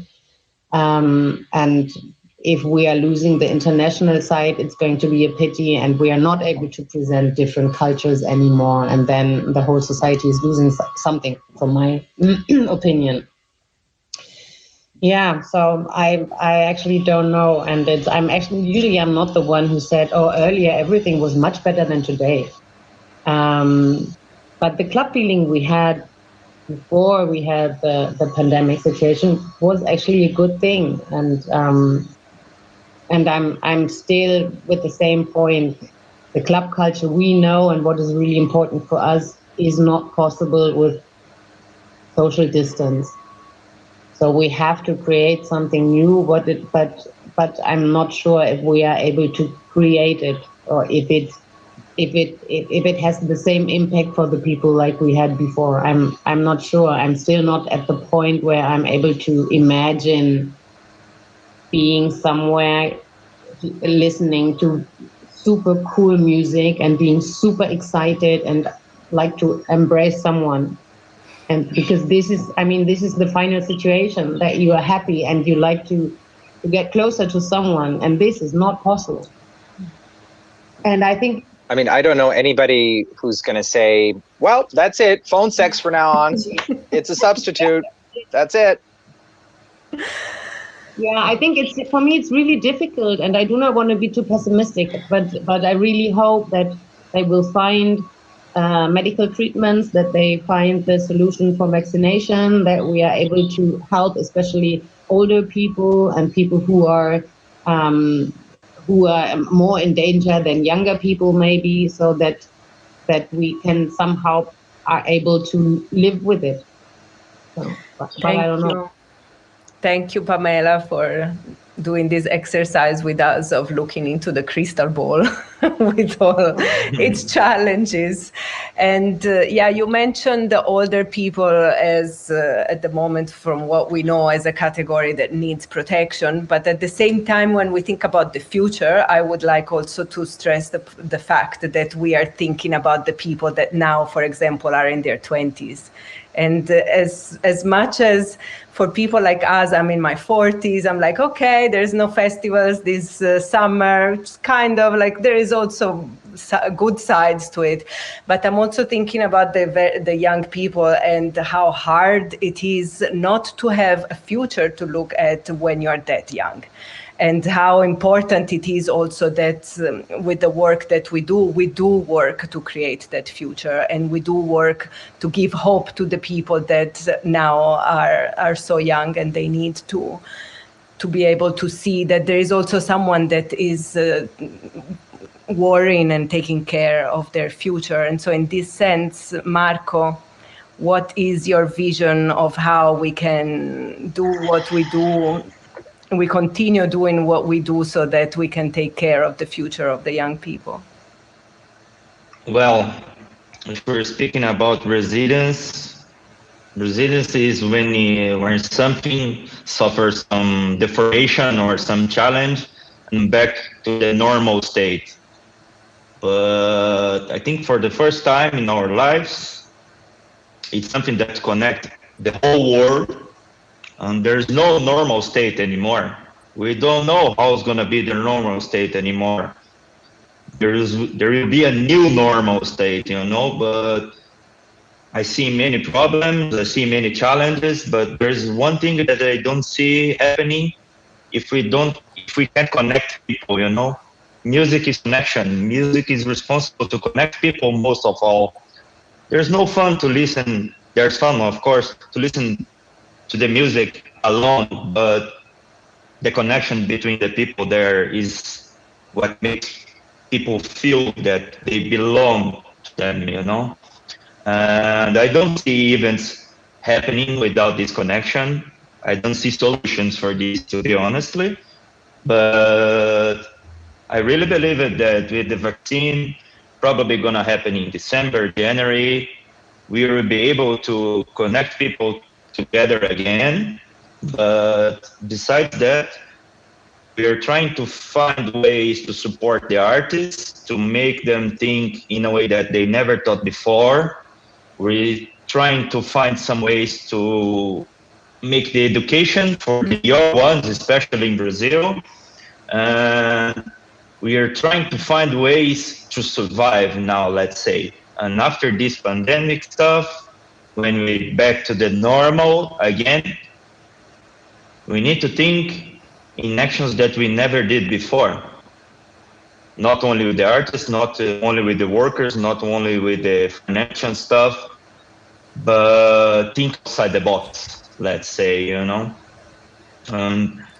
everything will be fine again, I think it's a disaster now, but I really hope that in 6-10 months, let's say, even if in a year, we'll be able to back again, because that's what we do it.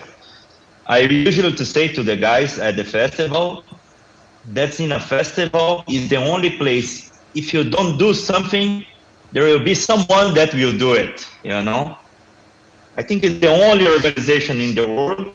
If you don't do something, someone will do it for you, You work. In the end, you work. We solve problems.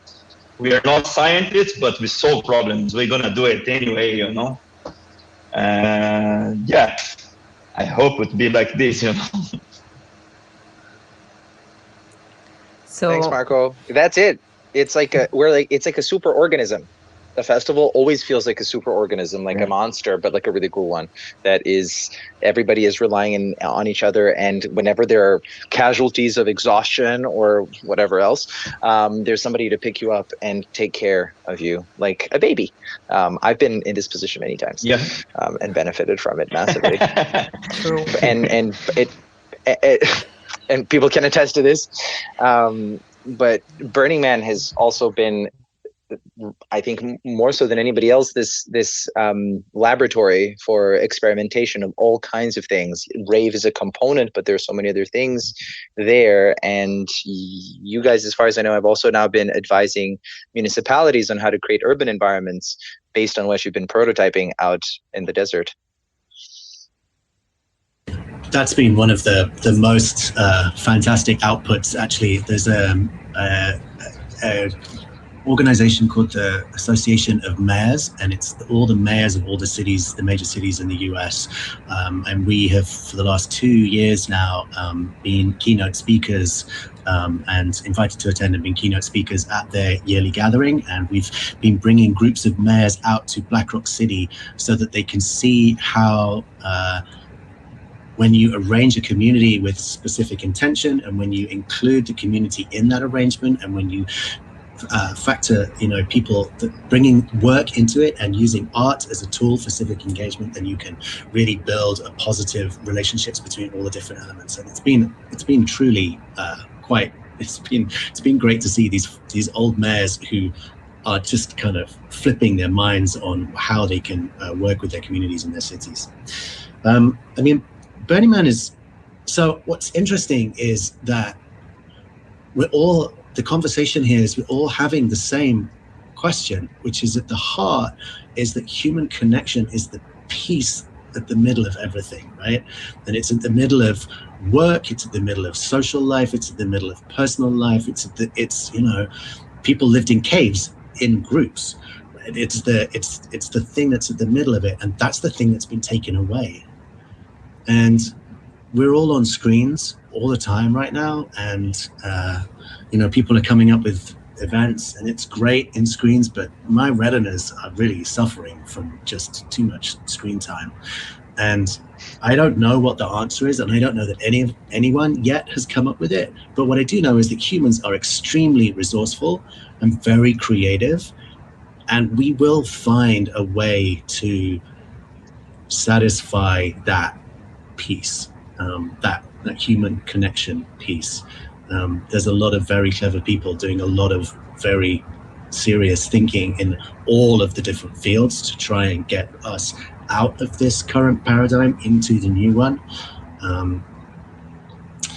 I think it's, one of the things that Burning Man we're very lucky about is that for many years now, people have already been doing their own thing in their own communities. So we are, as much as we're a community in the event in the desert, we are also hundreds of communities at the regional events that happen all over the world. So these are smaller events. The two biggest are one's in South Africa, and then one was in Israel, and they're like 12,000 people. But the smaller events vary from, freezer burn, which happens on top of a mountain in February in kind of Arctic conditions, to, the lakes of fire. But these events are anywhere between, 100 and a couple of thousand people. So there are smaller events, and then we have the theme camp community. That's thousands of groups around the world that are already cohesive groups of people. So in my mind, I hope that the support that we as an organization can provide is helping those communities find resilience with each other and find ways to support each other on the kind of local, on the micro scale, because the macro scale is the thing that's been taken out. Right? It just doesn't exist now. I can't do something at the scale that we've been doing it for years. And so, Well, caves were the original dark rooms. I'll have to say that. And in addition to connection to each other, there's the connection to the land. And I would like Chiara just to give us a little bit about what the Boomland is. What's the phase that it's shifting into now?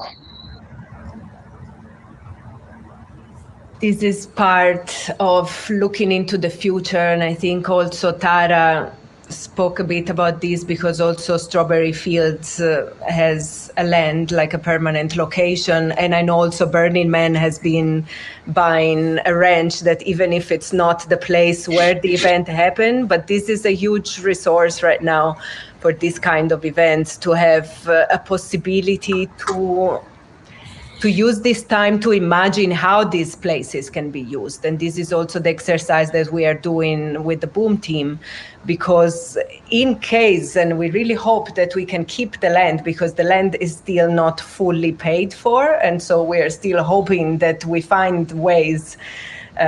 We are hoping mainly that Boom can happen in 2021, and even if not, we are designing different scenarios so that we can still be sure that we can keep the land, because then at that point we can imagine the micro kind of events that also Charlie was speaking about, also creating the possibility not just for local people, that is not just for Portuguese people in this case, but also for the local people, because this land is in the middle of nowhere. So how do we imagine a new kind of new rurality, and how to be there and to cater for the needs of the people there, while at the same time using our knowledge, our values, our principles to create culture and to keep on spreading our culture, what we believe, and what we've been doing until now, and all the experience that we have been accumulating over the years.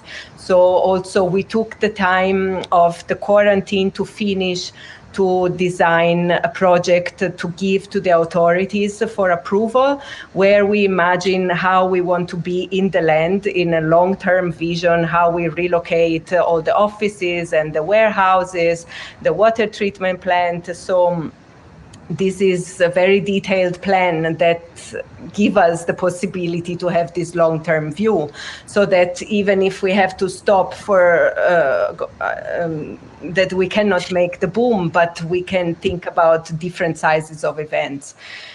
And so, yeah, I think this is one of the things that is helping us to have a positive outlook for the future, and that is comforting us to know that whatever is going to happen, we will always know that there's something that we can do, and that there is also other projects and other people that work in similar conditions, in similar kinds of events, that we can resource ideas from and get inspiration, and because this is also what this event was about.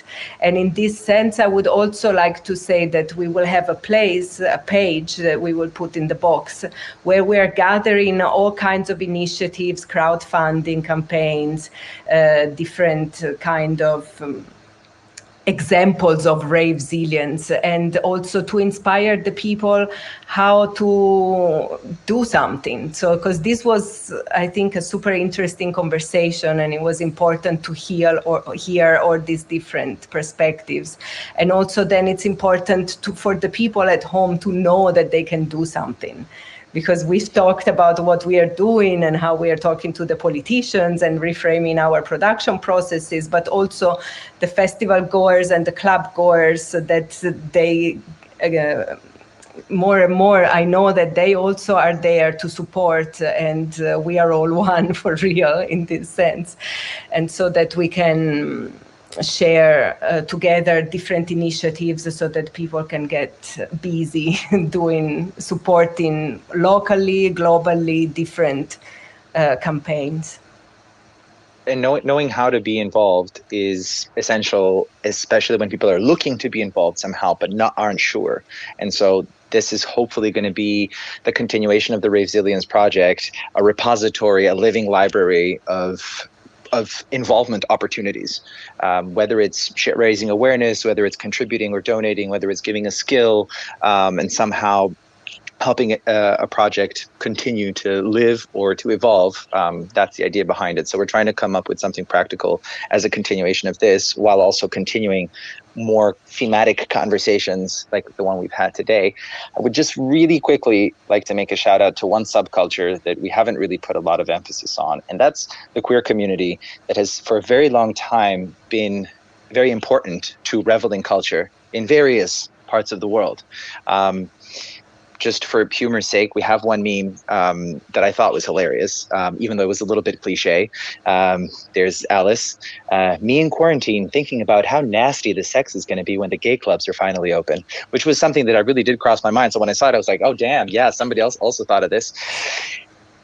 aside from hypersexuality, which yes, it's a cliche, this meme I found from a Facebook group from Cocktail d'Amore, which is a queer party that's been going on for many years in Cruz-Mule until gentrification fucked over the club. And these groups, these chat groups, were mental health support. This is where people got to make jokes. This is where people got to share different funny stories in months after not being able to see each other. And any community, like the queer community, that is still a bit marginalized in Berlin with a lot of freedoms, but there is marginalization happening. And suddenly you're not able to see your people. You're extra isolated. There's an extra wound. So just a shout out as to how to stick by each other, pun intended. This is how mental health support happens. This is how mental solidarity happens, by sharing jokes with one another, by being there for one another, by being present. And this is something that we're trying to do all together, be present, even though there's distance between all of us, all 6 of us now. Whew! So I guess we're in sign-off stage. Maybe everybody just gives a little sentence of goodbyes as we outro, and then through time travel magic, we'll be back with a live Q&A, hopefully with these faces, but maybe with other people from their tribe, depending on work-life balance. Who wants to kick us off? Should we go with our order? Tara? Can you do it? It's like 4 a.m. Sure. or something where you are. My God, you're a trooper. so ready to go to bed right now. I'd just say thank you so much for the opportunity. It's been amazing to hear everyone's stories. I'm really impressed, and I feel really privileged to be in Australia, even though life's not great. I mean, there's some really challenging situations happening all around the world, and just keep your heads up. I mean, I think that we're some of the most creative people of any industry, and if anyone can figure out where to from here, it's us. Thank you. Good night. Thanks, Tara. Pamela? Yeah, because I'm doing so many political work, I'm talking about a lot of our issues all the time to so many different people, and it's somehow good to see that we are all going the same way, and I do not mean that we are all going to face the same problems.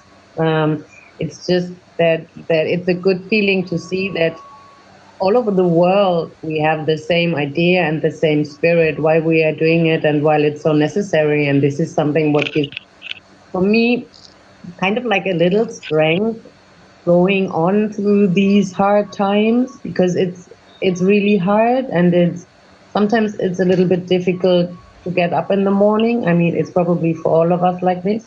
Sometimes it's even difficult to find sleep because of all these problems, and seeing that we are all passionate doing what we're doing is kind of like giving me a little strength, and I think this is a good thing. So thank you very much for sharing the same ideas and the same spirit together. Thank you. Thank you. Ravesilience spirit? Marco. Well, thank you, everybody, first of all. And I just want to wish hope for everybody. And not in a religious way, but hope that we're gonna have a better future really soon. Hope that we're gonna be connected more than ever, I think, not only the organization thing, but I think that's the side of the pandemic that I really like it. We never had breaks in our lives, like for 2-3 months to be in the house thinking about our actions, thinking about how to be a human, how to treat people, how to everything, to reinvent ourselves, to be better every day. And I think this is a good time, and I think the world will be better when it's back normal again. We never know when gonna be, but I think it will be better for sure for all of us. And we're gonna be here to solve problem as always as well. Thank you, Marco. What about you, Charlie? Last few words for now. We will be Yeah. back. Yeah, just what Marco said. Let's hope for the future, and Tara, also recognize our privilege, and just continue what we're doing, and just hang in there. Like we just all need to hang in there. We're when you plan a yearly event, you're pretty good at a kind of semi-sprint, semi-marathon, because a year's a long time, but it's not a long time. But this is definitely a marathon, and we just all need to do our best to hang in there and pace ourselves, because we don't know what the politics are going to do. We don't know what the disease is going to do. We don't know what's going to happen to our communities. We just got to hang in there and stay positive. Yeah. Kara. So yeah, this is actually, I'm gonna make Charlie's words mine. I'm gonna ask the people that are watching now to hang in there. I'm gonna reserve my final remarks for our final remarks after the Q&A. So I will ask the people to hang in there, and now we're gonna go in a pause of about 5 minutes. They can take it for calling grandma, doing a headstand, or thinking about a question that they would like to ask. And so, because this next part is really important, because finally we can have an interactive conversation with the people at home, hear the stories, hear the comments, hear the hopes, the dreams, the nightmares, so whatever you feel like sharing with us. See your memes. If we have inspired you with our memes, please show us your memes. And so, for me, this is all for now. And we see you in 5 minutes. Thank you. See you in a bit. Thank you, everyone, Thanks, everybody. for being with us. And those who aren't ready for a Q&A, rave on.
Hello, everyone. Now we are live.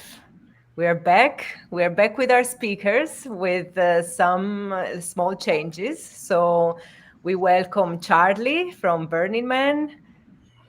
And we welcome Marco from Brazil, Adana Festival, DM7 bookings. And we welcome a new speaker.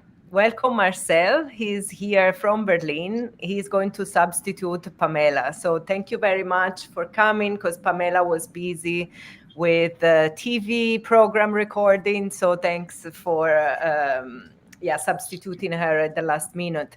And also another small change we have is that Tara cannot be with us. It was going to be like really late in the night, and tomorrow morning she was busy having to speak with the authorities. So she couldn't come. She sends her regards, and she's here with us in spirit for sure. And hello, Ivan. I didn't say. Hello. He's also here with us. Monitoring comments and checking out the conversation. Yeah, and for that we also thank Riley. She's also there sending us the questions. So sometimes I'm looking at my phone to check the questions. I'm not replying to my mom, even if she might be there. Ciao, mama. But checking the questions. So to start this new time that we spend together, I would like to introduce a new something new that we are going to show you, which are video testimonies from other participants or producers or club owners around the world that are also part of the independent scene. And we sent the request out to many different people from many different places. We really went into a big research, and we discovered even new parts of the underground of the underground. And so we had some people replying because they found the time to send us a video, and some other people, they were literally too busy cultivating Ravesilience and coming up with solutions to the challenges. And so they couldn't send us their videos. And again, we send them our support and best wishes for them to find the right solutions. So maybe we start with a positive video, something that was sent by Ruth from Noisily Festival in UK. They have a very positive story to share. So let's hear Ruth Herbert from Noisily Festival.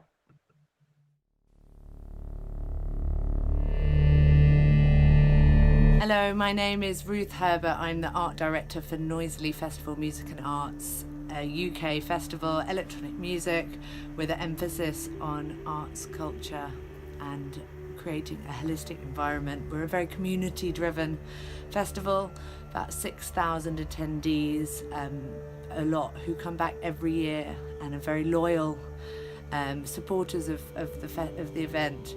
So this year has been particularly difficult for festivals like Noisily and also other festivals, as we are independent, we have no sponsors and no large pot of money to weather the storm. So we were left in a position this year where we had a lot of costs already incurred from trying to put on the 2020 edition, which in the end was impossible. The only way that we could survive was by trying to cover that £150,000 which had been already spent. We would have had to shut the festival and it wouldn't have happened again. But luckily for us, the festival is incredibly important for many people, and it is a meeting place each summer where friends can get together and see each other and have fun and celebrate life. And it's important for a lot of people, as well as the team, the Noisily team. So we decided to try and fundraise to cover the costs from this year's failed event. We managed to raise £115,000 in the end. Mostly, or more than half, was people donating their tickets for the event instead of getting a refund, which was over half. And then we had a raffle, we did an auction where people donated incredible pieces of artwork and experiences and various jewellery and other items. And we had a crowdfunder when people just donated money as well. and through the community we have managed to save Noisily. It will happen again and for many years to come, hopefully. So we will be back next year, thanks to the community and thanks to the importance of this place to join and celebrate life together.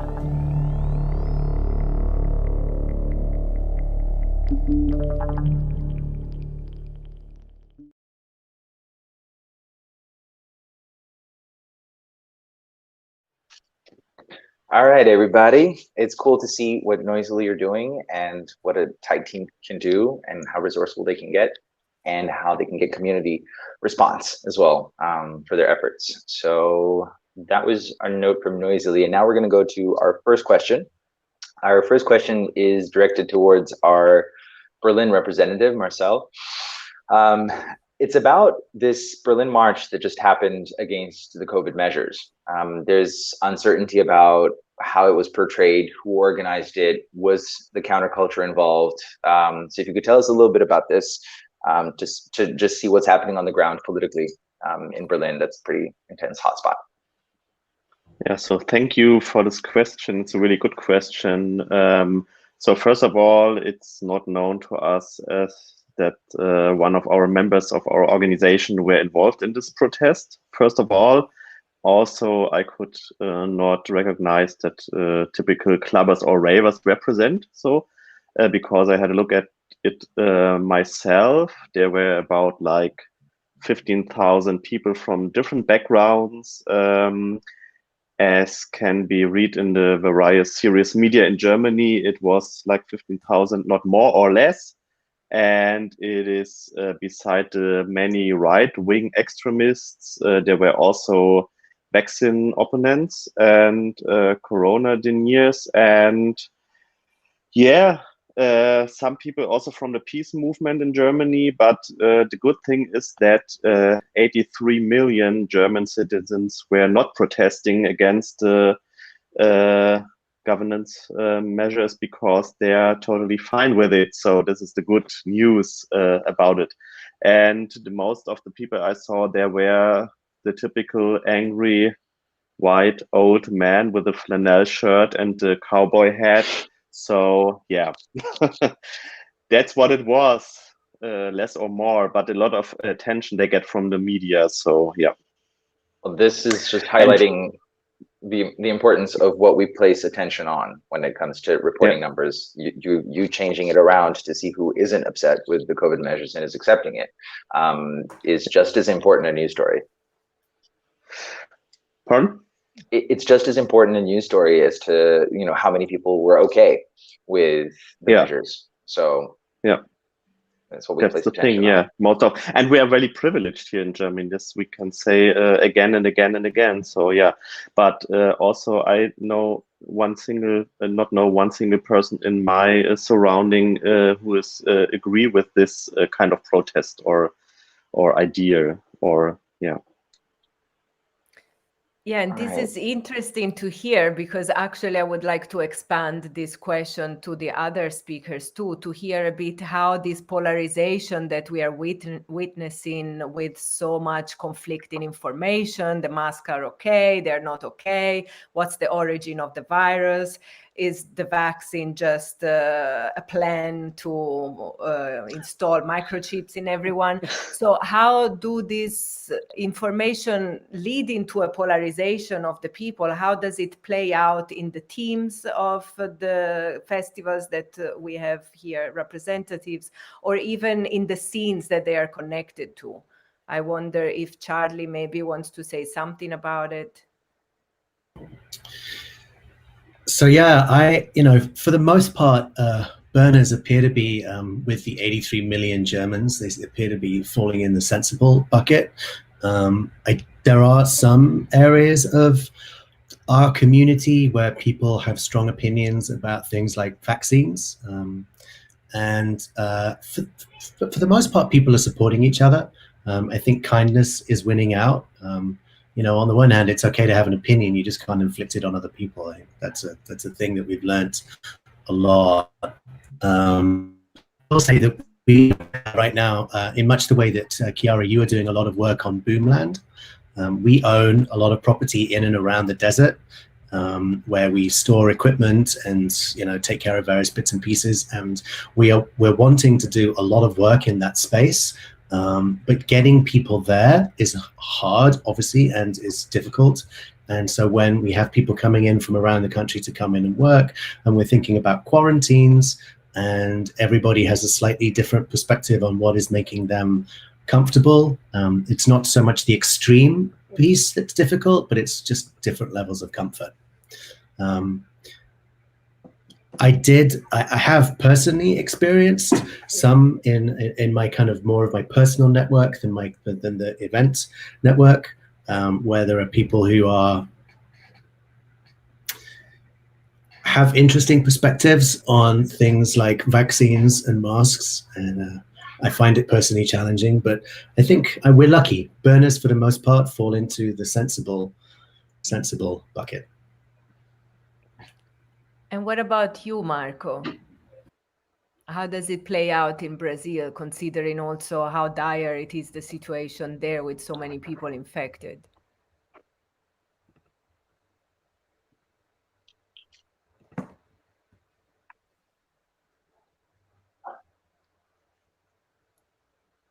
Well, I worked with technology for the last 20 years, and I saw all this growth. Maybe we have some technical difficulties with Marco. Of the internet. And okay. And the president, when he came to for this first election, they discovered some big trouble about him involved with other companies creating like faking news, and this is not news for any of us. So the position of the people inside the social media also gets really weird, they don't know how to respect each other. So it's hard for us to believe in something if it's real or not, especially when he came so fast, like with the virus. It's safe to use the mask or not? It's safe to be together or not? It's safe to use the alcohol or not? Or it's safe to use a medicine or not, So we are living in a moment that we have this big ball of things happening at the same time, with a lot of disconnections about opinions. And it's hard, but I don't think this change any fact about what's happening now. In a way, everybody has a position, but we don't need to be like, we don't need to fight each other. It's like Charlie said, we need to respect, and we need to face the reality as should be, I would also like to say that to give some of the people a benefit of the doubt who are telling that we should be protesting government policies and that we shouldn't be so accepting of certain things, maybe not to the extreme of like taking off masks in public, because this does seem like a small infringement on personal liberty, and at the same time can definitely protect a lot of people. So it seems like the sensible thing. But however we look at it, all of this time is going to be prototyping how societies react in disaster times, and how much power a single leader can have, or if there's going to be military involvement, or whether there's going to be acceptance for all kinds of mandatory healthcare. So there are potentially new chapters being opened up in how we respond. So the response, like people who are saying, okay, it's not just everything's accepted. We do need to be protesting some things. It's just about doing it in a smart way. Charlie? I agree with you, but I would love to, I think to add to that though, a lot of the measures that you talked about, kind of government interference or support, depending on your perspective, imposition of regulation, imposition of health requirements, many of these things have already happened. There are many examples in all of our different countries where governments have had to step in some form or fashion to do this. The thing that's different right now, as Marco said, is that social media allows people to create confusion, which makes it hard for us to do the sensible thing, or at least it amplifies things that are, like if we were all to wear masks, the scientists say that we could kill COVID in a couple of months if everybody just wore a mask and everybody just did it and that was it. And but it's not going to happen. And it's going to take months and months and months and months. And that's because of social media. So on the one hand, yes. On the other hand, how do we regulate misinformation, and do we hold people responsible for spreading misinformation when their misinformation actually hurts people and damages people's way of lives and kills people? Marcel? Yeah, but I also think these confusion strategies are also not new. So we know it from the last elections worldwide, especially in the US. So, and I think sometimes what can we do to create awareness for responsible use for social media, to empower the people, especially the young people, that they can figure out what they are reading and how can they checking news on classical media, also online. So to check it, yeah. So this is what I think. And this is also part of our job as cultural curators. Yes. When I curate the cultural program, also last year we had someone from Berlin actually coming to talk about these topics. So yeah, thank you for mentioning the educational aspect too. And so maybe now I wanted to say also that we will be in the Q&A more or less for 1 hour. And so we move on with the next video intervention. Maybe we hear from Robbie from Belgium, Eventure. They're also very active in the night scene and finding solutions to the challenges of the moment. So let's be inspired by Robbie from Eventure in Belgium.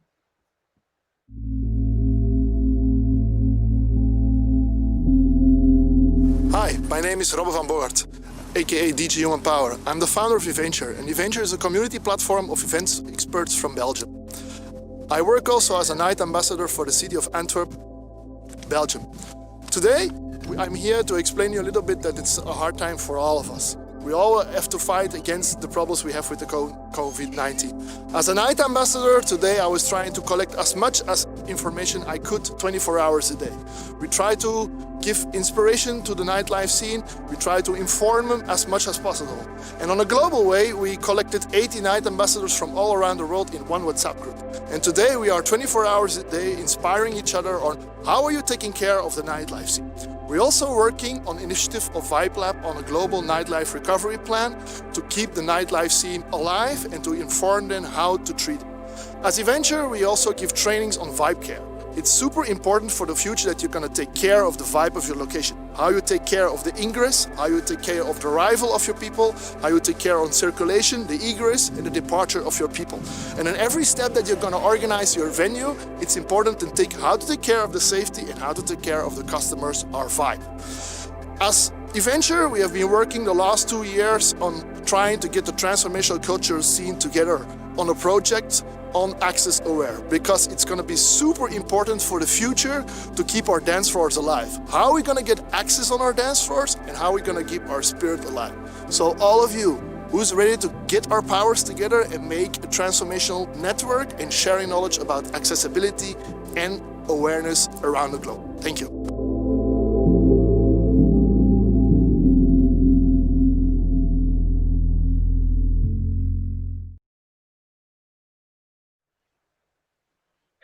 And there we have it from Robbie and Eventure, clearly showing the importance of raising awareness, again, in relation to how we educate each other in using social media, in verifying biases, in reading through bullshit data, and at the same time also having practical solutions, like a WhatsApp group between people who are involved in nightlife to share things, to, again, do group therapy, because God knows everybody's in need of it. And so here's some practical solutions that people can replicate anywhere in the world. So we go into the next question, and we have Emilia. Hi, Emilia. Thanks for your question. It's about virtual events. Is it a possibility? Is it an alternative? Is it viable? What are the pros and the cons? And also maybe we start with Charlie, because Burning Man is living an experiment of having a sort of virtual event on Second Life. Would you like to share a bit about it? How did it come, the idea, and how is it going? So the Burning Man has been in Second Life for a really long time. One of our founders, Michael, was around at the beginning of Second Life and friends with the guy who started Second Life. I forget his name right now. And anyway, so that has been in existence for a very long time. And so, burners have been doing that for a while. When we cancelled this year's Black Rock City event and everybody said, oh, you need to do a virtual Burning Man, we spent a little bit of time looking around what that might mean, trying to understand what it takes to run something like Burning Man in a virtual environment. Can you guys hear me? Yes. Can you hear me?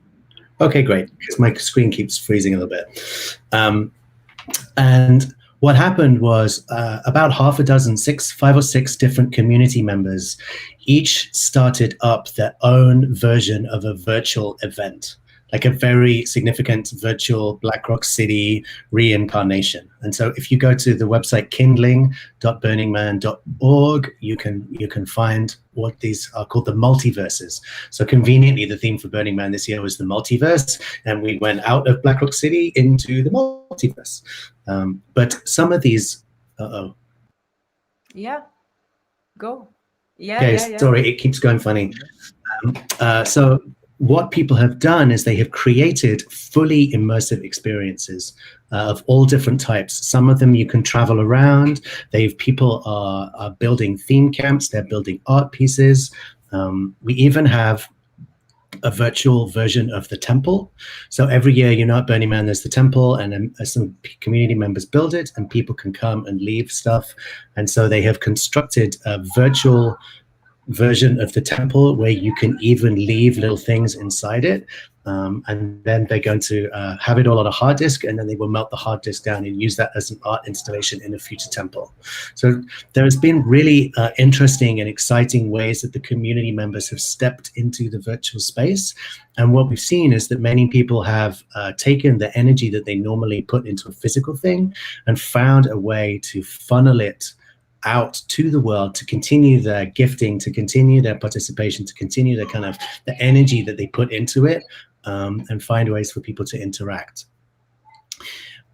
And we are at the beginning of this experiment. So, we have a lot of enthusiasm and we have a lot of hope, and people are putting a lot of time and effort into it. And that all of these things work. It remains to be seen. Every screen is gone except for mine. We hear you. We hear you fine. Oh dear. It's just challenging you visually, but it's fine in the stream. If you want to finish what you were saying, and then we go. No? Charlie's internet is not having so much fun today. Okay, maybe we're losing audio, but we'll get back to it.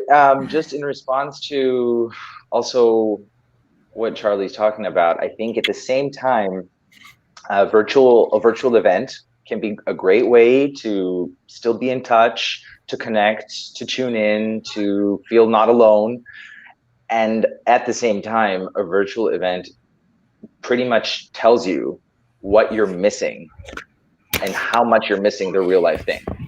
It shows still, as far as I can tell from everybody's experience of a virtual rave, for example, that it's not a substitute. It's just something in between to keep a thread of contact, but it's no way replacing the thing that is all about the real life felt embodied messiness.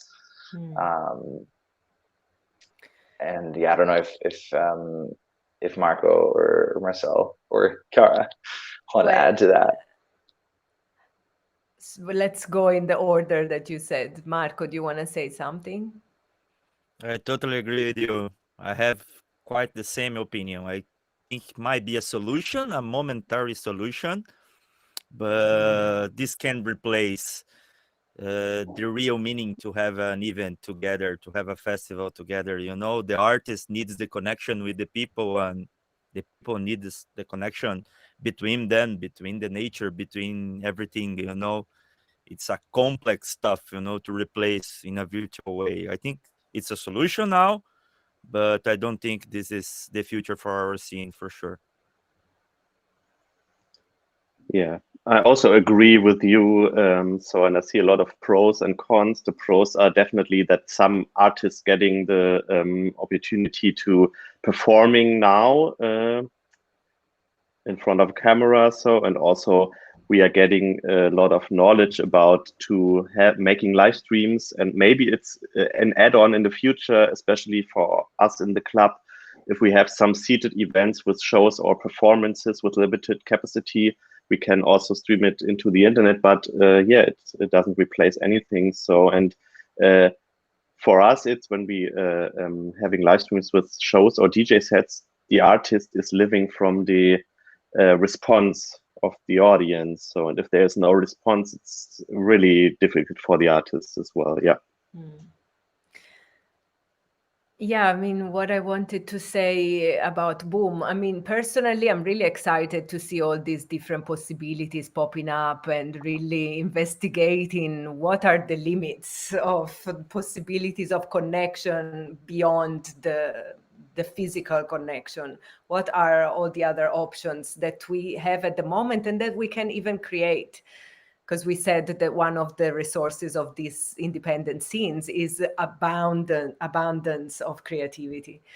And in terms of Boom, we are so connected to the land and to this creating this relationship with the land, and also very connected to permaculture since the beginning. So it's difficult for us to imagine to host a virtual event, a virtual festival, even if also Boom was in Second Life back in the day. When it came out, it was an exciting option. And so also some of us created this Second Life version of Boom.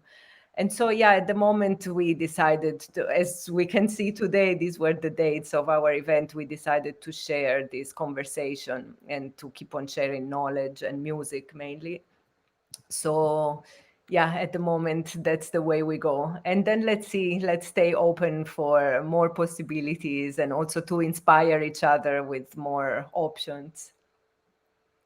And so, all right, shall we see another video? Yeah, talking about inspiring each other with new options, I would actually like to hear the story of Naja Orashvili from Georgia.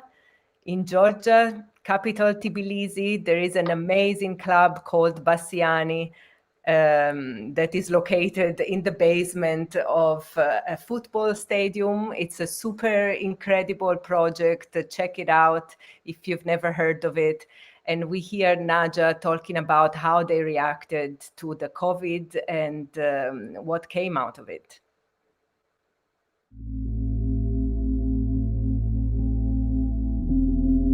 მოგესალმებით თბილისიდან, ვეცდები მოკლედ მოგიყვეთ ჩვენი ქალაქის და ქვეყნის ისტორია. 12 მარტს პანდემიის გავრცელების პრევენციის მიზნით თბილისის საკუთრებო სცენამ საკუთარი ინიციატივით მიიღო დროებით დახურვის გადაწყვეტილება და საზოგადოების წინაშე ამ პასუხისმგებლიან ქმედებებს უმძიმესი შედეგი მოყვა ამ სფეროში დასაქმებული ათასობით ადამიანისთვის, რომელთა თავდაუზოგავი შრომისა და ენთუზიაზმის და პროფესიონალიზმის დამსახურებაა, რომ თბილისის საკლუბო სცენა ასეთი სამაგალითო გახდა.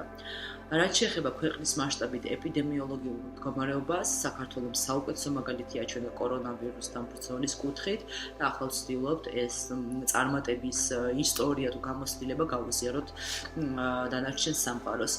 ჩვენ ქალაქის მთავრობასთან კომუნიკაციით შევიმუშავეთ ჩვენი სფეროსთვის რეგულაციები და რეკომენდაციები.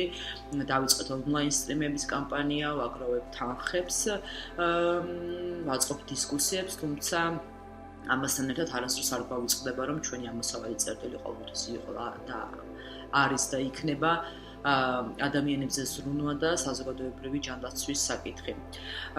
ერთი რაც ძალიან სასიხარულოა და ვფიქრობ, რომ სხვა ქვეყნებისგან გამოგვარჩევს ერთი თვის წინ და საგანგებო მდგომარეობის დასრულების 4 თვის თავზე ამ სფეროს ენთუზიასტებს მიეცათ საშუალება, რომ ღია ცის ქვეშ ეცეკვათ და რაოდენ უცნაურიც არ უნდა იყოს მთელი ჩემი გააზრებული ცხოვრება ერთადერთი უფლებისთვის, ცეკვის უფლებისთვის ვიბრძვი. ასე რომ ახლა ნელ-ნელა ვეგუები მზის ქვეშ მზესთან ერთად თანაცხოვრებას, რაც შეეხება დღევანდელ სიტუაციას, მთელი ქვეყნის მასშტაბით ზღვაზე, მთაში, ბარში, ქალაქში ყველგან მუსიკალური ფესტივალებია, მაგრამ ჩვენი საყვარელი სივრცეები დახურული კლუბები კვლავ პრობლემების წინაშე დგას მეიჯორებთან თუ ფინანსურ ინსტიტუციებთან შექმნილი პრობლემების გამო შესაძლოა ისინი სამუდამოდ გაქრნენ და ბოლოს მათ შემიძლია ვთქვა, სადაც არ უნდა ვიყოთ სიჩუმეში თუ ხმაურში, ჩვენ მაინც უნდა ვიცეკვოთ.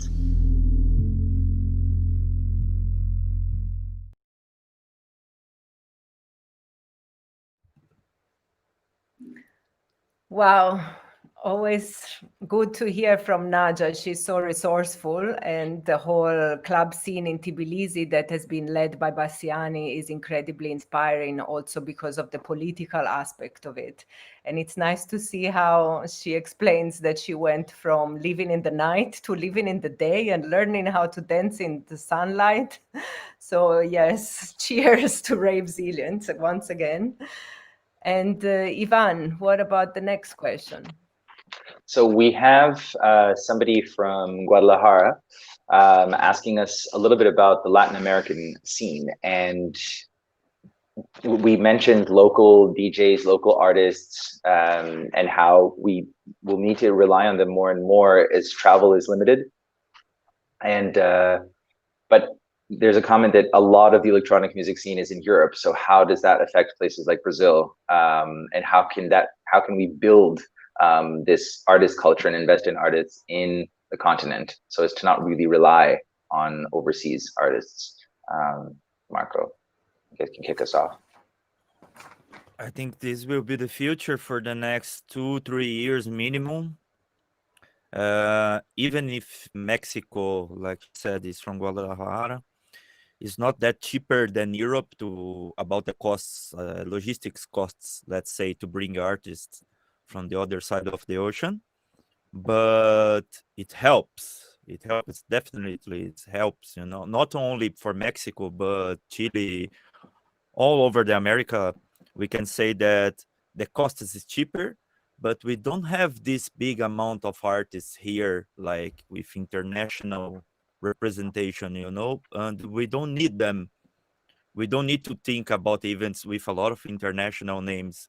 We need to bring events that's solid enough to save costs, to help the local people first, and not only the artists, but the people that's gonna pay the ticket. We need to find a way to reduce the costs now for everybody to survive. So I think the local stuff will be the future salvation for all of us.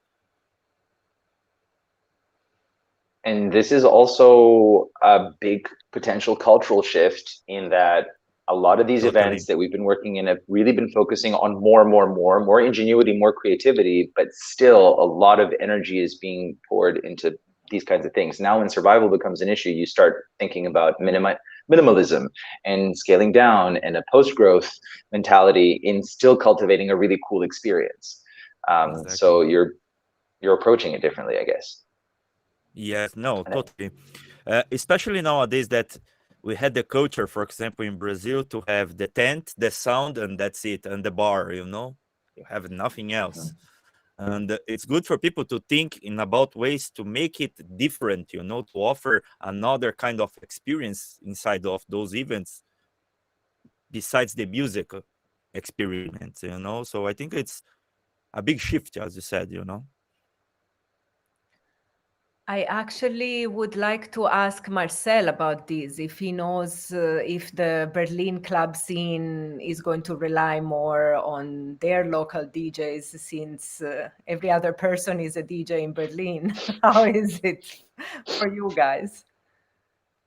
This is really difficult because we have so many DJs there also playing international, and we're flying around the globe before Corona. So we will see. So the most of them, also having no bookings yet. So because there is no possibility to play, especially here, no clubs, and this some tiny events outside. It's forbidden to dance, so you can't really have a proper booking. So, and it's not a good experience, I think, to see people sitting on their chairs and drinking some beer and whipping with their knees sometimes, maybe. So and on the other way, it's also for the next, and there I'm with Marco, for the next 2-3 years for local artists to growing and have maybe a less international concurrence, to become also fame in their hometown. And so, speaking about local situation, I would like to introduce the next video from Mariana from Village Underground in Lisbon. So to speak a little bit about the situation here in Portugal. And I would like to say that the government here was quite fast to provide layoffs for festivals and big events, but the smaller venues and the smaller reality of nightlife in Lisbon and in other parts of Portugal suffered more. And so now we're going to see an amazing example of Ravesilience, also in terms of what an amazing video they sent us. We will see the high level production and the creativity that they put into it to see what kind of initiatives they created to boost and support not just the artists, but also the technicians working in the nightlife. He did it in like 24 hours.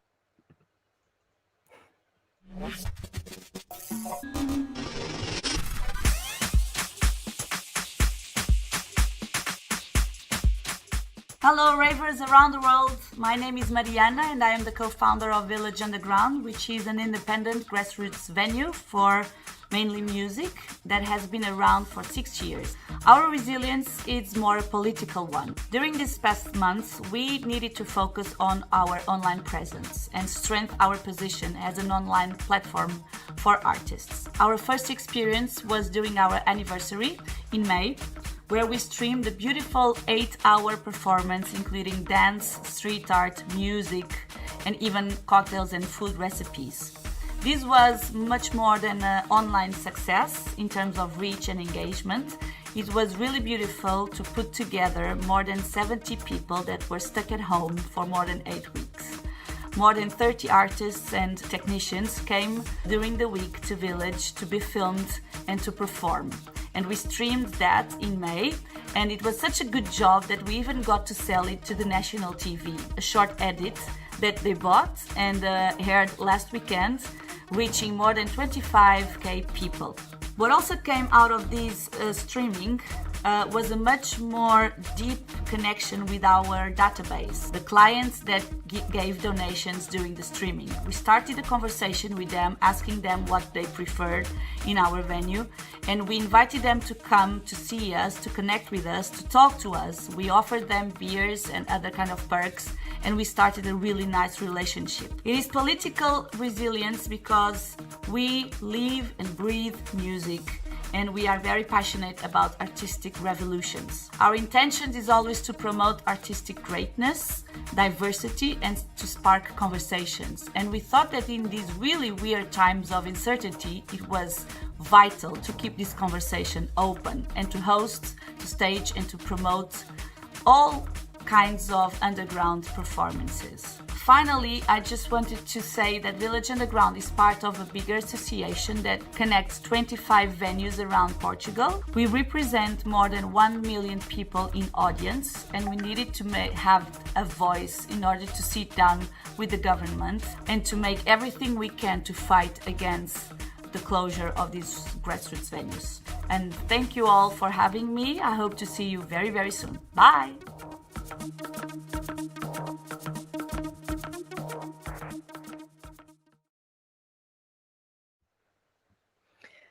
So thank you, Mariana. If you are listening, if you're watching, what an amazing video, what incredible project, so good that it went so well and that you are inspiring more people actually today everywhere in the world to have the same enthusiasm and the same willingness to just figure out what's next and just go for it. So thanks a lot for that. And it's also really good just to hear people talk about living and breathing art and how uplifting that can be. You're making deathbed memories with every mind-boggling rave or memorable event.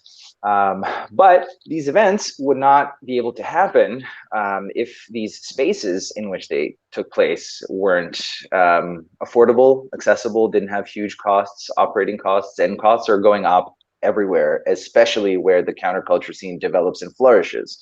Gentrification has become a well-known word in the past 15 years, more so than any time in history. I need to not move my headphones. What do you think about? I mean, I would say Marcel can kick us off, considering that Berlin is such a hotspot for hugely increasing rent prices, where before there was a utopia for an abundance of spaces. And how do we protect spaces before we are able to open new ones? It seems like it makes more sense to protect places than to constantly try to open new competing venues.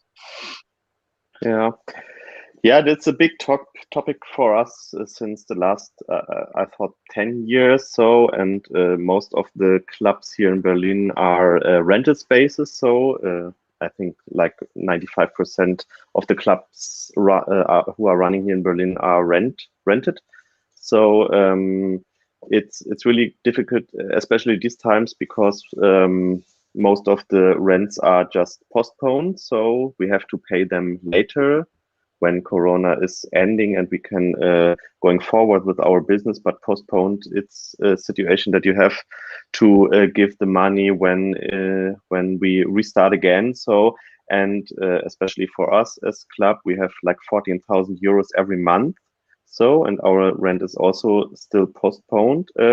And on the other hand, we are talking to the government and trying to make some supporting programs, especially for business rents, for smaller business and cultural business, to support them, because everybody knows without this money, we are losing so many spaces in the next few years.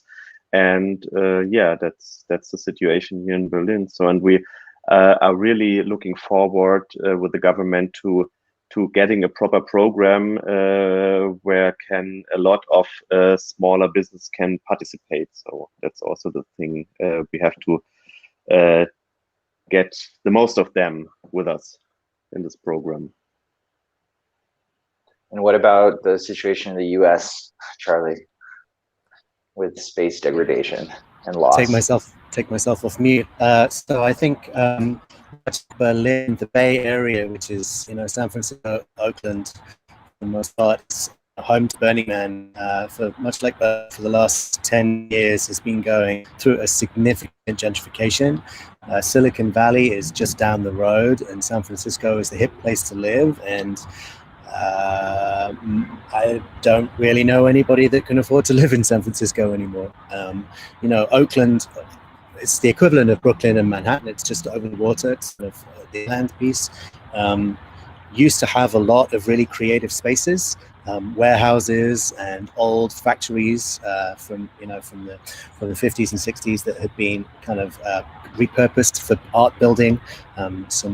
Many of the big Burning Man famous art pieces that you would recognize from magazines and photo shoots were built in these spaces, and now these spaces have been sold to developers for fancy housing for condos, in much the same way as Berlin. So before, where you had a lot and an abundance of space, there's now very, very limited space, and not just for the big, you know, to build big art, you need big spaces with cranes and things of that nature, you know, and winches and hooks and all that stuff. And it's not just those spaces; it's also affordable housing for people who are creatives, living and breathing from, you know, one project to the next, and they don't know where those projects are going to be. So, I would say the one interesting piece, I like Berlin. I don't know what the answer to that problem is. There's all kinds of government policy being introduced around percentages of developments that need to be affordable housing. This is aimed at service workers for the most part, but also is available for other folks. So how effective that is at maintaining the heart and soul of a city remains to be seen. Honestly, so far, not that super effective. I would say one thing, though, that's come from Corona is, as we all know, San Francisco is like a tech hub, but now all the tech companies have said that they can work remotely. Some of them ever, Twitter, you never have to come to the office ever. Those people are out of the Bay. So the rent prices in San Francisco are actually coming down for the first time in, I don't know, a decade, which, I mean, it's still ridiculously unaffordable and very expensive, but it is moving in the right direction. What that does to gentrification in the long term, I don't know how much impact it will have, but yeah. I think the other thing that maybe folks may or may not be aware of, but there is a very, very, very, very significant homeless problem in the Bay Area in general. There's thousands and thousands and thousands of people living in street camps that I've seen pretty looking favelas and slums in Africa, and like it's pretty awful. And you know, you have these big businesses that own lots of properties and they sit empty, and there's all these people on the street. It's a very weird and horrible situation that is kind of the COVID is struggling with that as well. So there are policies about trying to get homeless people into hotels and providing trailers for them to live in and various other things. But gentrification is a challenge. I want to say Burning Man itself, the Black Rock City, has its own version of gentrification, with becoming ever more attractive to people of means. And, you know, the whole kind of plug and play convenience culture where very wealthy people pay for someone to set up their whole experience at Burning Man and kind of bypass the work piece, which for many people is an integral part of it. And so there's even in our meta city where we're kind of modeling things, we're experiencing money shaping how we are as an event. We're experiencing what happens when money begins to shape how people interact with the environment that they're in, which is, you know, gentrification. So it's a big problem. And it's also internalized neoliberalism in the rave scene. So we need to like think about Ravesilience from within our culture just as much as to threats from without, which is, yeah, a pretty big thing to keep in mind in the coming months of rebuilding. And so maybe we are ready for the next video, talking about the underground of the underground and going to discover new projects in unexpected places that were still not on the map of the independent culture. Let's hear from Azerbaijan, from Baku, the capital, where there is this super interesting club called In Club that is also connected to Bassiani in Georgia. They are like sister projects. And let's hear from Natig what happened in Baku, Azerbaijan during these months.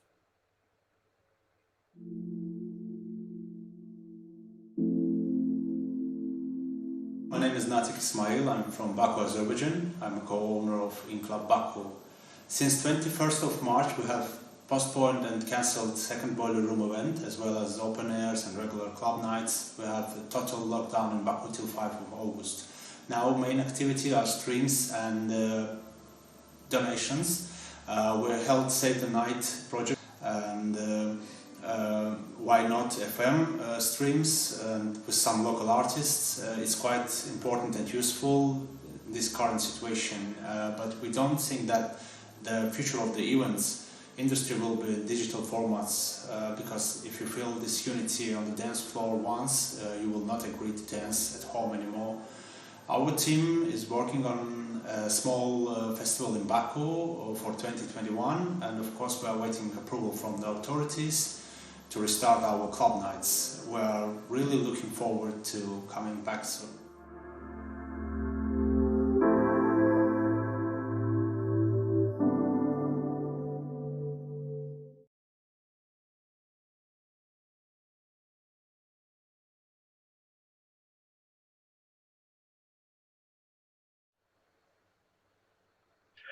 And there we have it from Baku, and keeping in mind that every scene has a commonality in how it comes together and what it needs, what we need from one another in terms of support and motivation and figuring things out in this whole period of not knowing, which is oftentimes the thing that we are least prepared for, a constantly shifting reality.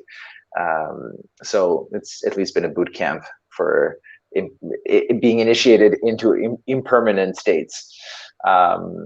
So yeah, thank you so much from In Club. I hope to be able to go to a rave there one day. Me too. And so maybe I address a question that is specific about Boom, because this person, I'm sorry, I don't have the name, your name, maybe you know who you are, is asking, I guess I'm not the only one to wonder about next year event. So if Boom is going to be able to happen or not in 2021. I mean, it's rescheduled, it's confirmed so far. So we keep on sending our prayers in that direction. And so the person is asking what kind of difficulties Boom Festival is facing. And we spoke a bit in the first part about the financial difficulties, because even if we were able to reschedule the event, and so to keep the money of the tickets for next year events, so it's still very challenging also because of the land that we are still paying for. So the land is not fully paid yet. And so the question is, how can we help?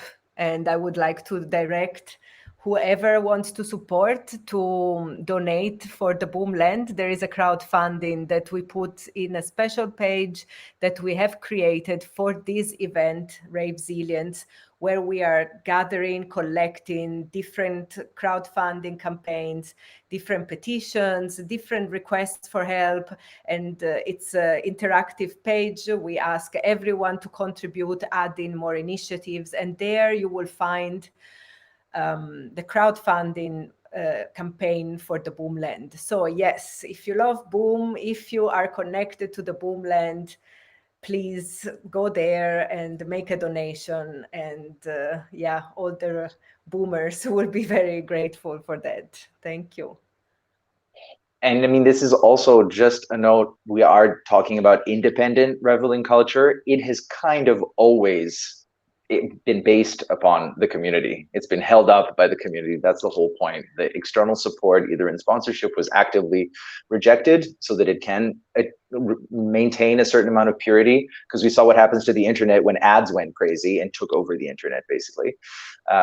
And so this is, yeah, just another example of how we need each other in this, more so than top-down, big centralized structures. And actually, I want to launch the next video. Monique from South Africa, Origin Festival, Nano Records.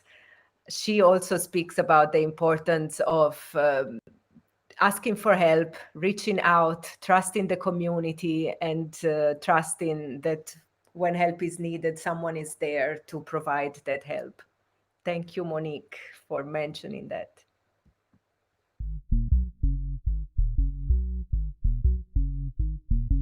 Hi, I'm Monique from Nano Records. I run the bookings. My husband Regan runs the label, and together we do Origin Festival in Cape Town, South Africa.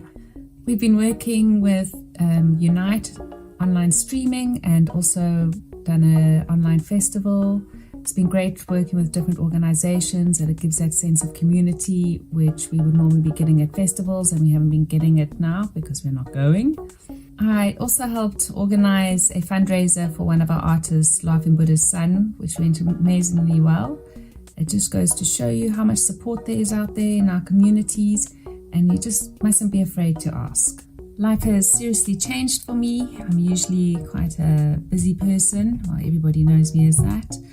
And this has really stopped me in my tracks and slowed me down. I've started gardening, I started cooking, sewing, doing things that I would never have time to do. I've even started a new job with friends of mine who have a clothing company, which has been amazing because at least now there's some money coming into the house. Yeah, it's just been quite humbling to not be going on holidays because we have to save money.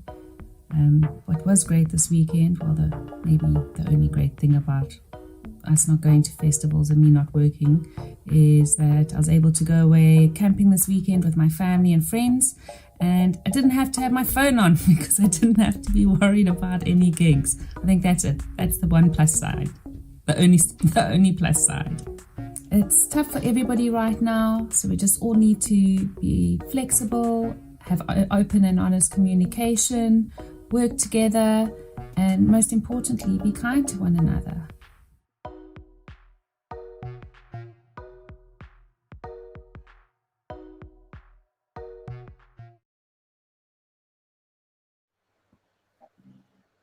Thanks, Monique, and thanks for highlighting the importance of just asking for help. It's cool to see successful crowdfunders, even though it's not ideal. And as producers, we've all felt really bad having to ask for support, knowing that a lot of the community are under additional financial pressure, just like us. So it's not been easy to ask, but it's also been amazingly touching to see the support. Whole Festival in Germany was an example that exceeded their crowdfunder pretty fast because there aren't many dedicated queer electronic music festivals. So you were seeing how the more closely knit community or subculture, the more intense and generous the response has been. So yeah. It's been good to highlight that. And Chiara, we've got another question. Yes, I would like to ask the question that has been asked by Esteban from Mallorca. Hello, Esteban. He's a big fan of Liminal Village. So thank you for being with us today. And the question is, he's suggesting maybe a new option. What about taking each festival to other places, a smaller edition, maybe more local crowd? Same spirit as the main edition, taken to different places? Or is it that events are actually too connected to one specific place so that if they happen in other places, they lose their spirit? So I think this question is very relevant also for Charlie and Burning Man because of different projects that they have. So maybe he can tell us a bit about it. That's a good question. Thank you, Chiara. I want to say I think it's a little bit of both. People have traveled from all over the world to the desert, to where Burning Man, Black Rock City is held. And the desert has a profound impact on you as a participant and a human being. But what we've seen is that whilst that place is pretty magical, people have wanted to capture that magic and go and do these smaller editions and these home-cooked versions in their country, wherever they happen to live. So for, quite a long time now, I don't know how long it's been running, I want to say over a decade, I have no idea, a long time, people have been coming to Black Rock City and feeling the magic and then taking it home and building an event in their local community. So there are now several hundred smaller Burning Man inspired events around the world where people have tried to capture the spirit and put forth an event in the way that they perceive Burning Man to be. And I think that last piece is an important piece because everybody experiences something slightly different about Burning Man. And while there are hundreds of official regional events, an official regional event, you have to adhere to the 10 principles. And so people, some people are kind of more rigorous about how they want that event to be than others. But people do it. I think there are a couple of pieces to add here. So Burning Man, like Boom, is a very, very old event, relatively speaking. It's 30 years old. And I think that the level of freedom that we have, there's a lot of regulation, don't get me wrong, but we also have a lot of freedom at Burning Man within the realm of health and safety in terms of what we can allow people to do or what people are permitted to do at the event. You know, if you go to, you know, we're a city where people come and they build whatever they want, pretty much. And there's some hoops that people have to jump through and paperwork people have to do. But the event has grown up with the authorities. And so the authorities have come to understand the Burning Man of bringing all of the content. So we don't, you know, if you go to, say, before coming to America, I did events in the UK. We had a number of partners built pieces at the event. It was super regulated and strict what folks did. We're having heads around too many. The place where the relation you have with the authorities allows you to do what it is that you want you to do.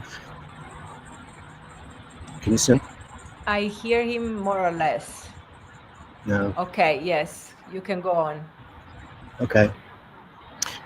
So there's a couple of pieces around the place where you're at. One is the kind of the identity of the event with the place, and Burning Man very clearly has that with the desert. But the other one is around the relationship that you have with the authorities. And when you have a long relationship with the authority, they understand what it is that you're trying to do. So, for example, if we turned up in a local city in Oakland and tried to do a huge fire in the park, there's no way. We would never be allowed to do it. 50,000 people around a big bonfire, no chance. But because it's grown over a long period of time, it's allowed and it's permitted and it's understood. So that's the hard piece that people have when they go to smaller communities or they go to different places and different towns and different authorities, and they have to a lot of work to do to educate folks as to what is possible. Then the final piece is with regards to COVID. I don't know how much a smaller event makes any difference in terms of the spread. And smaller means less. I don't remember. Oh, there's. Thank you, Charlie. I mean, for Boom, yeah, maybe you can silence your mic. So I wanted to say, can you silence your mic? Thank you, Charlie. So I wanted to say that for Boom, as I already said, the connection to the land is fundamental. And in a way, I also resonate with what Charlie's talk in terms of building the relationship with the local authorities. So there is also that has been happening over the years. When Boom arrived to Idania Nova, people were scared. Oh my God, these freaks, what are they going to do? And so we are quite connected to the land, and we have developed the event itself, observing how the land is made, where is the water lines, how does the lake behave over the year. But I also want to say that as part of the Psytrance scene, Boom is connected to a culture that exists beyond Boom. And so there is I really hope that in these times, if we are not allowed to travel, if we have to have smaller events, if we have to exist with all these limitations, that I hope that the Psytrance scene everywhere can keep on flourishing through these smaller events that are already happening for many, many years. Let's say the formula has been tested and experimented. We know more or less what it is. So I really hope that the resilience for the Psytrance scene will be in terms of existing through this myriad of smaller events. And maybe, Marco, do you want to say something about this? Because you also come from the same scene, and how is it in Brazil? In Brazil, we have two sides. You have the small ones for 1,000 people, 2,000, the average, and you have the big ones for 10, 15, 12,000 people, but different from Boom and Burning Man. The venue that they rent to make those events is like nothing and nothing, you know. They need to build everything for the edition on Friday, and they need to put everything down on Monday. So it's a lot of costs to develop an event like that. We choose in another direction with Adana since the beginning, because I saw the amount of money that we need to spend when we do something like this for a festival, that we spend in kitchens, that we spend in cables, electricity, water, toilets, bar, many things. So we decided to have our own place. By the time that we finished the last edition of the festival, we had a place that was in mind, that we had to build everything. But by this time, thank God, I had the idea to speak with the other guys in São Paulo, or partners in Mundo de Oz, that they have the proper place to do it, and they leave it there as well. So I spoke with them, and we make a partnership to make it everything together, you know. So in a way, it was very hard for me to move Adana from the place that I originally born for this new place, but that was the best thing we did, it for sure. Last year, we worked hard to build the kitchens, to build the bars, and to build everything that we can save some cash for the production of smaller events, you know. So that was really helpful for us, you know. And we still looking for the scenario now, but the most important thing, as you said, I don't think the number of the people in a party can change the, let's say, the meaning of this, you know, or the brand, or nothing like this, you know. I think we are a community, and as a community, we are able to build up everything from zero if necessary, you know. That's a good example of Ravesilience. So let's go to the last video that we have, and then we will ask a question as the last round to close the Q&A. And so the last video is from Roger from Palestine. He is the co-founder of the Haifa Independent Film Festival. And also he's an event promoter and a DJ. And he sent a video where he's explaining a new project that they created to face the situation there with extreme lockdown in Israel, Palestine, and no possibility to move for a long time and no possibility to organize any events.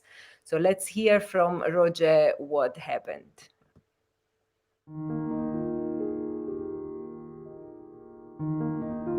Hello, my name is Roger Khlef. I come from Palestine. I am the co-founder of Haifa Independent Film Festival. This year, unfortunately, we had to cancel the film festival only 2 weeks before the festival. And this caused us a big financial damage and some motivation damage.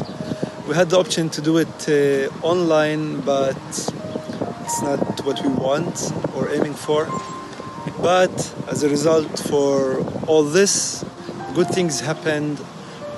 We curated an independent online radio, and I'm programming every Thursday at Radio Al-Hara a SAS program featuring artists from Palestine and North Africa and the Middle East. Hope to see you soon. next year, probably. This year I was supposed to participate in Boom Festival, but it postponed for next year. So stay safe and positive. See you soon.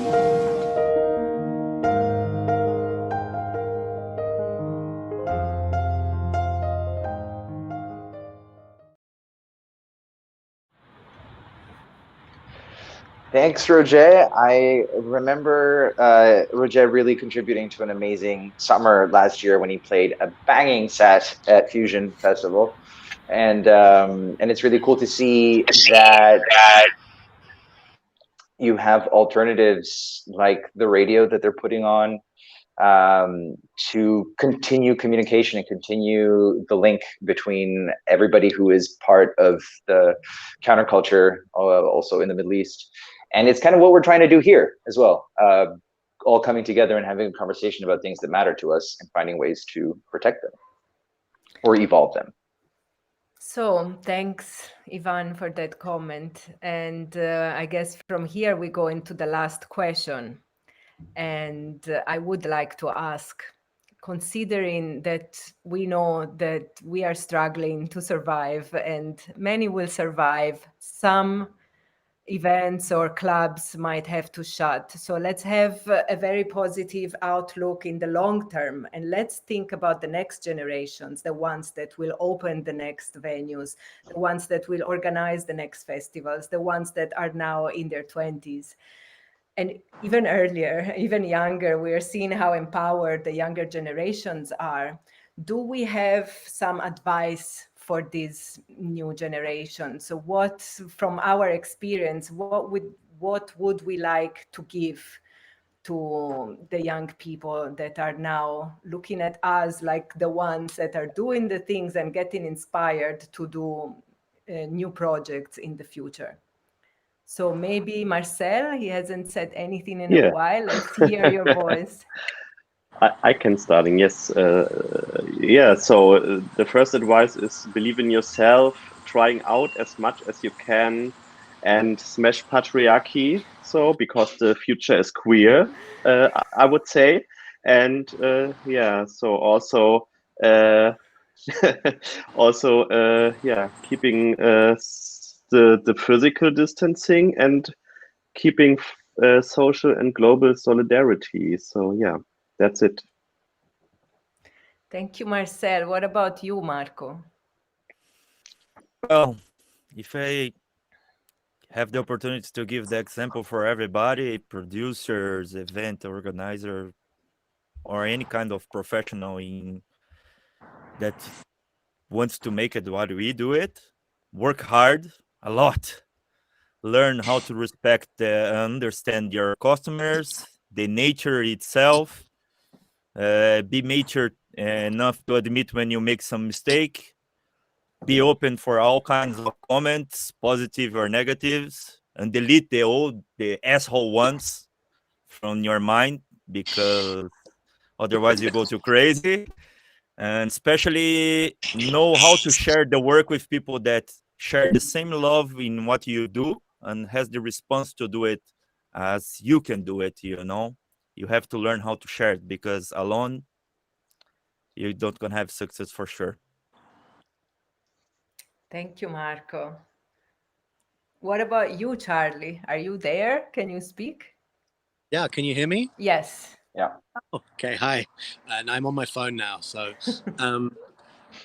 yeah, I think what Marco said, find a good group of people to work with. It's a lot of work on your own to lift stuff up. And everybody has different skills. Some people are good with music. Some people are good with production. Some people are good with making sure you have the business piece taken care of. Everybody has different skills. So get together a good team of people that cover all the things that you need, and don't be afraid. And also, it's okay if you go bankrupt. It does happen. I'm sure I did that early on in my career, and it's an amazing lesson to learn when you lose a lot of money and you have to go around to a lot of people and say that you made mistakes, big mistakes. And if you're a good human being, when you make mistakes, your friends will carry you through it, and you can stand up and get on and try again. Yeah, don't be afraid. Have fun. Have fun. I always think it's really important. Like the vibe of the person making the event is so critical to how the event comes out.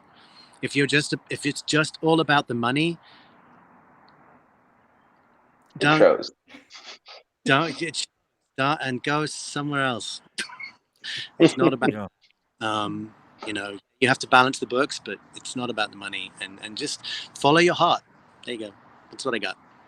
Thank you, And Charlie. I would also like to venture on this point a tiny bit of advice, which is get to know your neighborhood, especially in urban settings. We're losing the sense of neighborhood, and young people need to figure out ways they can be in service to their communities, and their communities will be in service to them. Rave culture is like an improvement on church for me. So we need to figure out how to create better church and keep the culture alive. And it's the young ones that are going to have to do it. Wow. Thank you, Ivan. I like that, as you know, I've been researching into how, altered state of consciousness has been part of ancient rituals in the past. So I really resonate with that advice. Trust that this is not just about partying.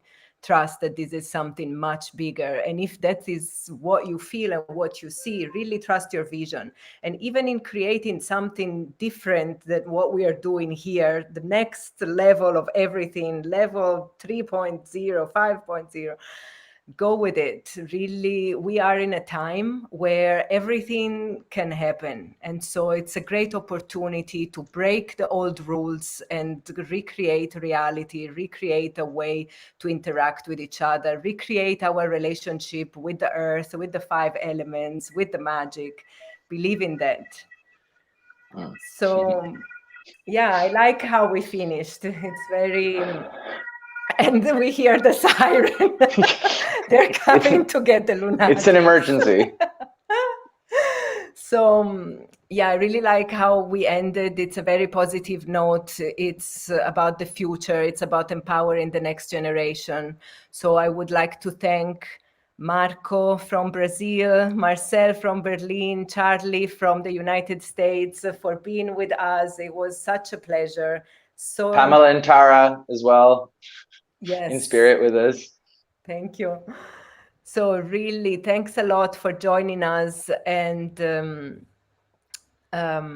we wish all the best, full support for your projects. Continue doing what you're doing, and we stay connected.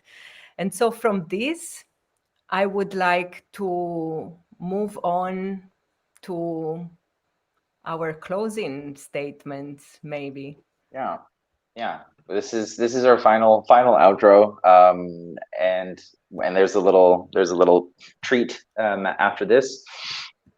One thing that we are seeing is that the pandemic has been an opportunity, a slap in the face, a wake up call about a lot of things, and so it's also exposed a lot of the rot in human society. It's exposed a lot of injustices and inequalities and where privileges lie. So it's good that we're learning these things, or seem to be learning them faster and faster.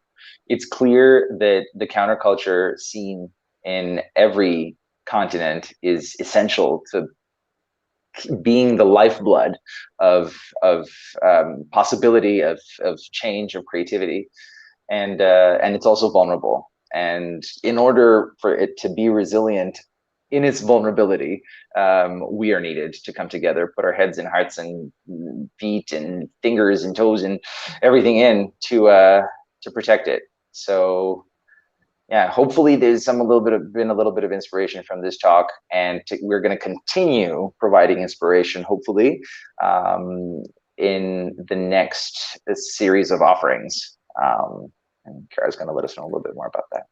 Yeah, so stay tuned for the next episodes of the podcasts, especially the ones connected to Ravesilience, like one that is going to come up soon in autumn called the Dance Floor Experience. And stay tuned also for the new editions of the Boom Toolkit for COVID-19. and also continue being inspired by the Unite streaming channel, supporting the Psytrance scene with the regular emissions of amazing music. Thank you so much. And we also support all the other streaming possibilities and platforms because they are really helping us to keep our spirits high. And also, I would like to remind you about our latest Ravesilience initiative, which is a social economy and a community project in support of small producer and craftspeople, the Boom Festival Bazaar. Check it out. There will be the link in the comments.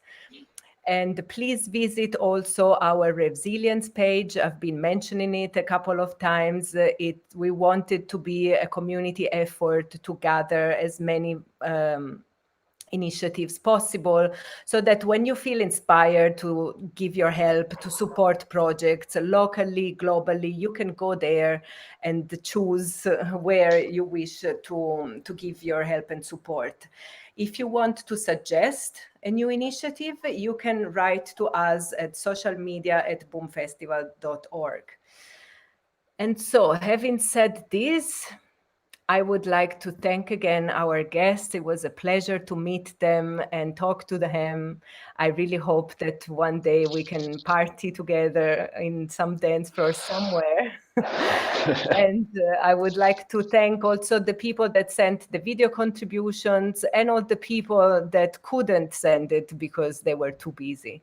I would like to thank all the people also that worked to make this Ravesilience event possible. You know who you are. We worked so hard for so many months. We made it. I'm so And we're blessed with a kick-ass team. Yes. So thank you so much for supporting since the beginning.